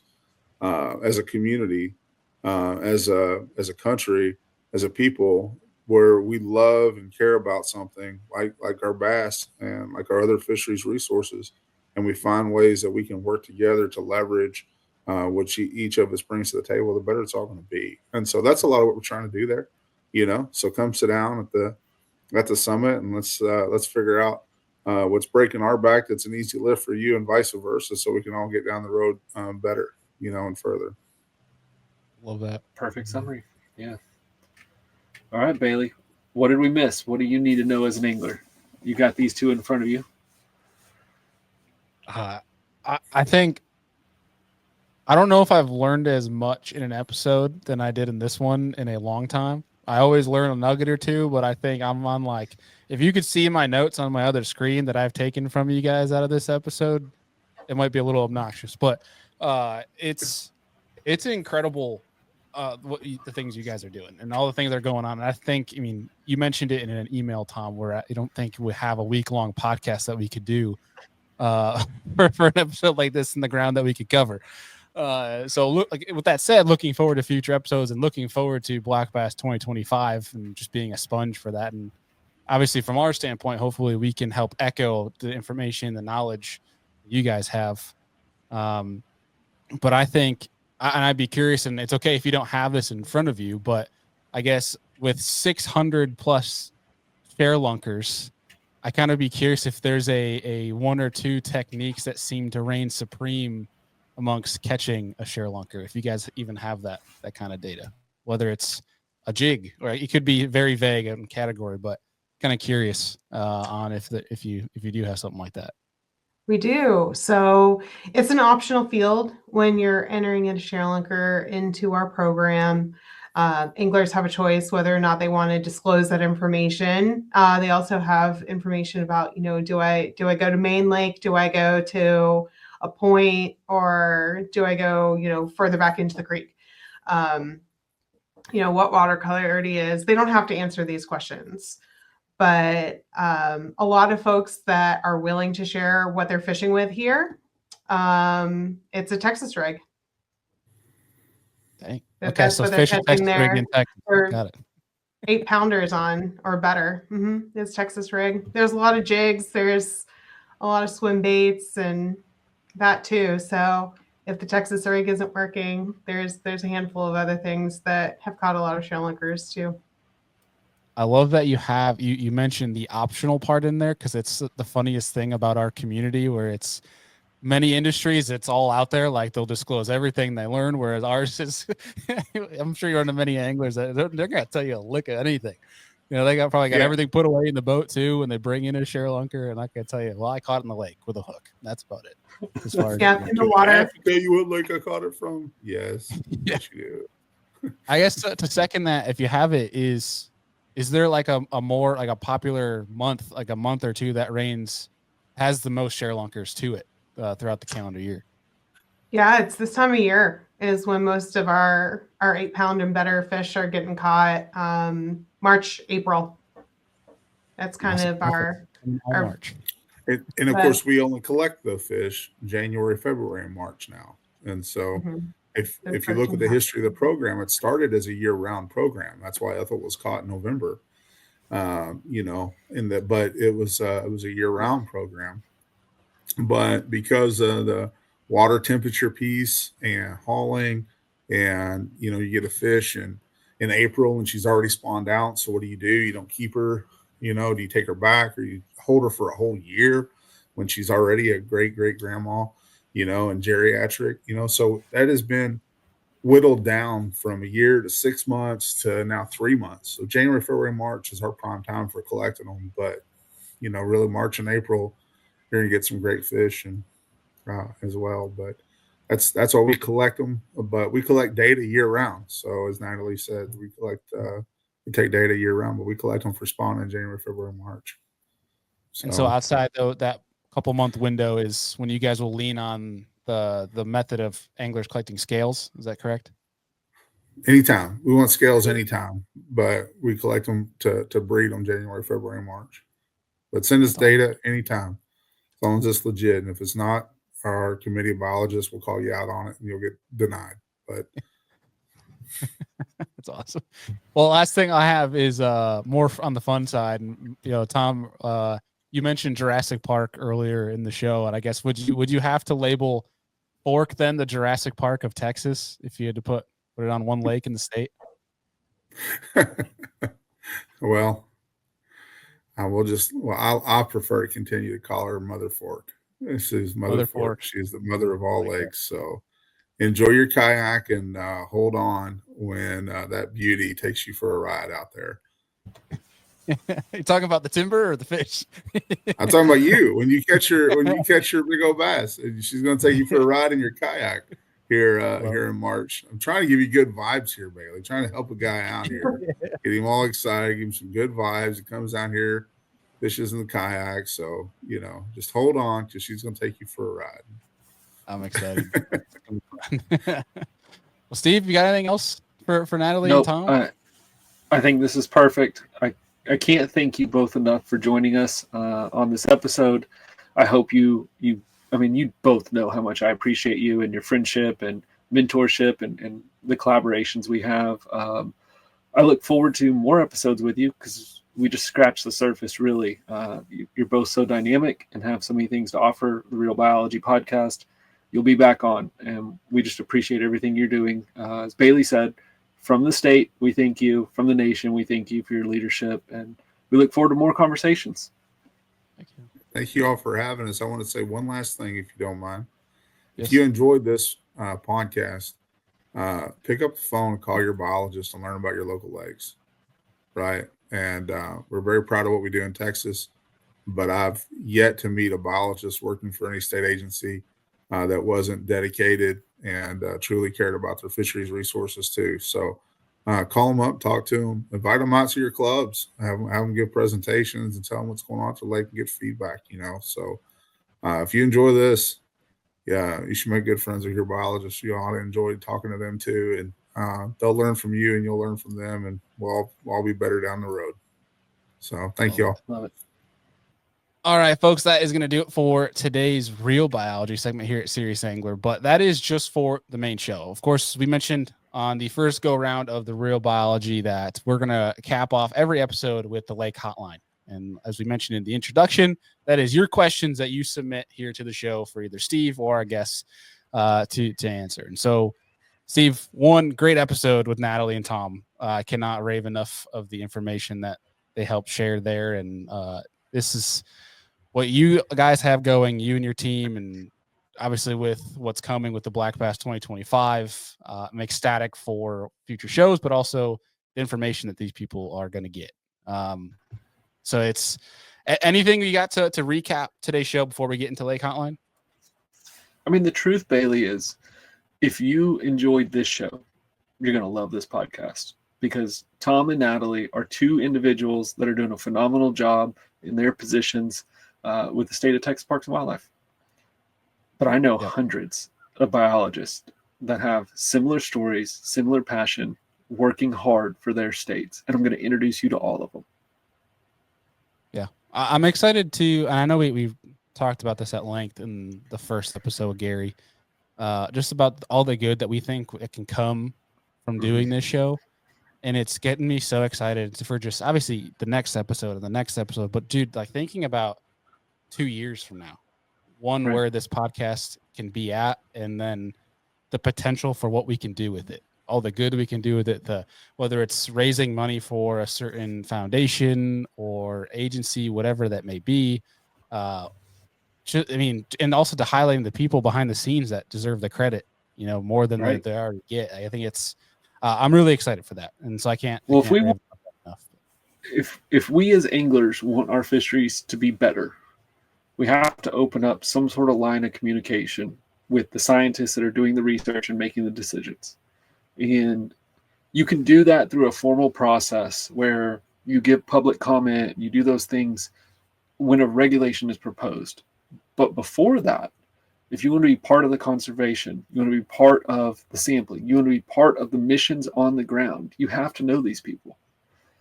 We're going to try to be part of that conversation, to start that conversation. That is what Real Biology is all about, is starting that conversation, you meeting those people, and then you being active and being a great steward of your water, the water that you fish every day. And I look forward, just like you said, 2 years from now, looking back and saying, why didn't we start that 5 years ago? I want to have that regret that we waited so long to do this. Yeah. I couldn't have said it better, man. It's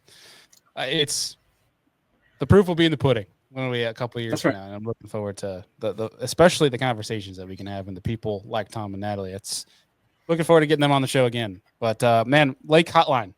I think this is one that's going to be a special part of the show too. Is so many people have questions. Every time we've had you on the show for Serious Angler over the past couple of years too, we get these type of DMs or comments on YouTube, and there's always people that want to know. Okay, so now shoot the logo and bam, bam, bam. There's a song that plays, right? No, yeah, I mean we can make this like a talk show. All right. So Lake Hotline. No, I'm joking, Bailey. Thank you so much. Lake Hotline.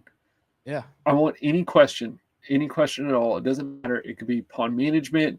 It could be how do I get involved? It could be like a very serious question about a specific water body. Whatever you have, we want to hear them. We'll match them to myself or the guest, or we'll tackle them the best we can.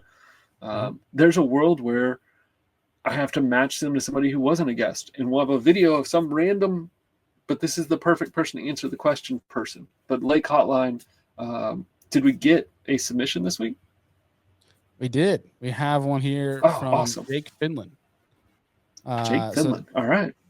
Jake Finland says, so he says he has a 1.2 acre pond that is around 20 feet deep. And he would love to make it an air quotes here, kid pond, with panfish being the primary species. He said that he would like to have the diversity of bluegill, crappie, and perch if possible. Would you say this is possible to achieve and keep balance if I also stock several largemouth to the point that the largemouth are overpopulated and stunted? All right, that's a tough one. I'm gonna take parts of it first. He asked for bluegill, crappie, and perch. So perch are a slang term for a sunfish. How he's using it, most likely. If he's from up north, where you are, then he could mean yellow perch. So we don't know which one it is. If you're in the south, perch means sunfish. Perch. Yeah. Oh my goodness. But I'm going to make the assumption that he doesn't mean yellow perch. I don't think it affects the answer either way. But he wants panfish. So crappie, bluegill, something else. Crappie in small ponds, they reproduce at a high rate. And they take soft forage to grow to a catchable size. Bluegill and other sunfish, they have high reproductive potential, but they're not a soft forage. So they don't feed crappie well. So those two in a small pond don't work great together. I would pick one or the other. If you picked bluegill, then you could add the addition of stunted largemouth bass as well. And the largemouth bass, they will spawn once a year. But if you don't harvest any largemouth, they will continue to stunt. When stunting just means they're going to grow to a certain length, and then there's not enough resources to grow them beyond that length. So they're going to grow between 12 to 15 inches, somewhere in there, and then they're going to stay that size. They're going to get a little bit skinny. But that means you're going to catch them almost every cast. Your bluegill sunfish could work well in that system if you feed them a prepared fish food, something like Purina or optimal fish food that has a high protein value to it. You can grow those bluegill to exceed the mouth size of the bass. So optimal fish food, it runs you like $50 a bag. You would feed in that 1 acre pond, you would feed a bag of fish food a month. So $50 a month, you could feed your bluegill, you could grow them. Depending on where you are in the country, those bluegill could exceed 1 pound. There's people like Sarah Parvin in Alabama who are growing bluegill above 2 pounds. So if you feed that feed, you feed it at a good rate, they can get to a size that's outside of the food chain. And then you could have a panfish pond, which would be primarily bluegill, and your crowded largemouth bass. That would work. You think that handles him? I think so. Yeah, because that was his main question. Should I just focus on bluegill, or is it possible to have it? And it sounds like it's possible. Yeah. I definitely would not add the bass, the bluegill, and the crappie all in one pond together, that would be much more complicated than the carrying capacity of the pond could hold. So you'd I say would definitely not do that part.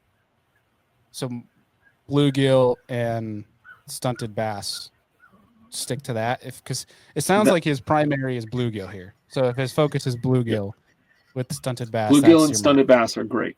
That is great. He can be successful at that. He adds crappie and the carrying capacity becomes too high, and all three species would suffer from that.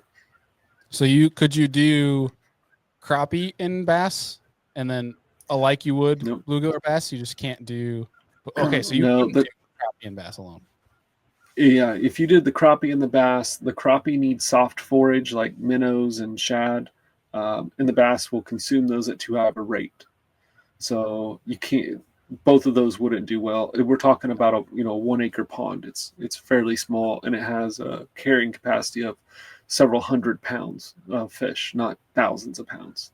So pick one predator, either the stunted bass and go with the bluegill. If you wanted to do the crappie, there's some advanced management we could do, but it would be crappie only. We would not do any bass or the bluegill. Oh, okay. Good to know. Okay. All right. Great. That's a fun one. Yeah. More questions like that, Bailey. That's a win. Yeah.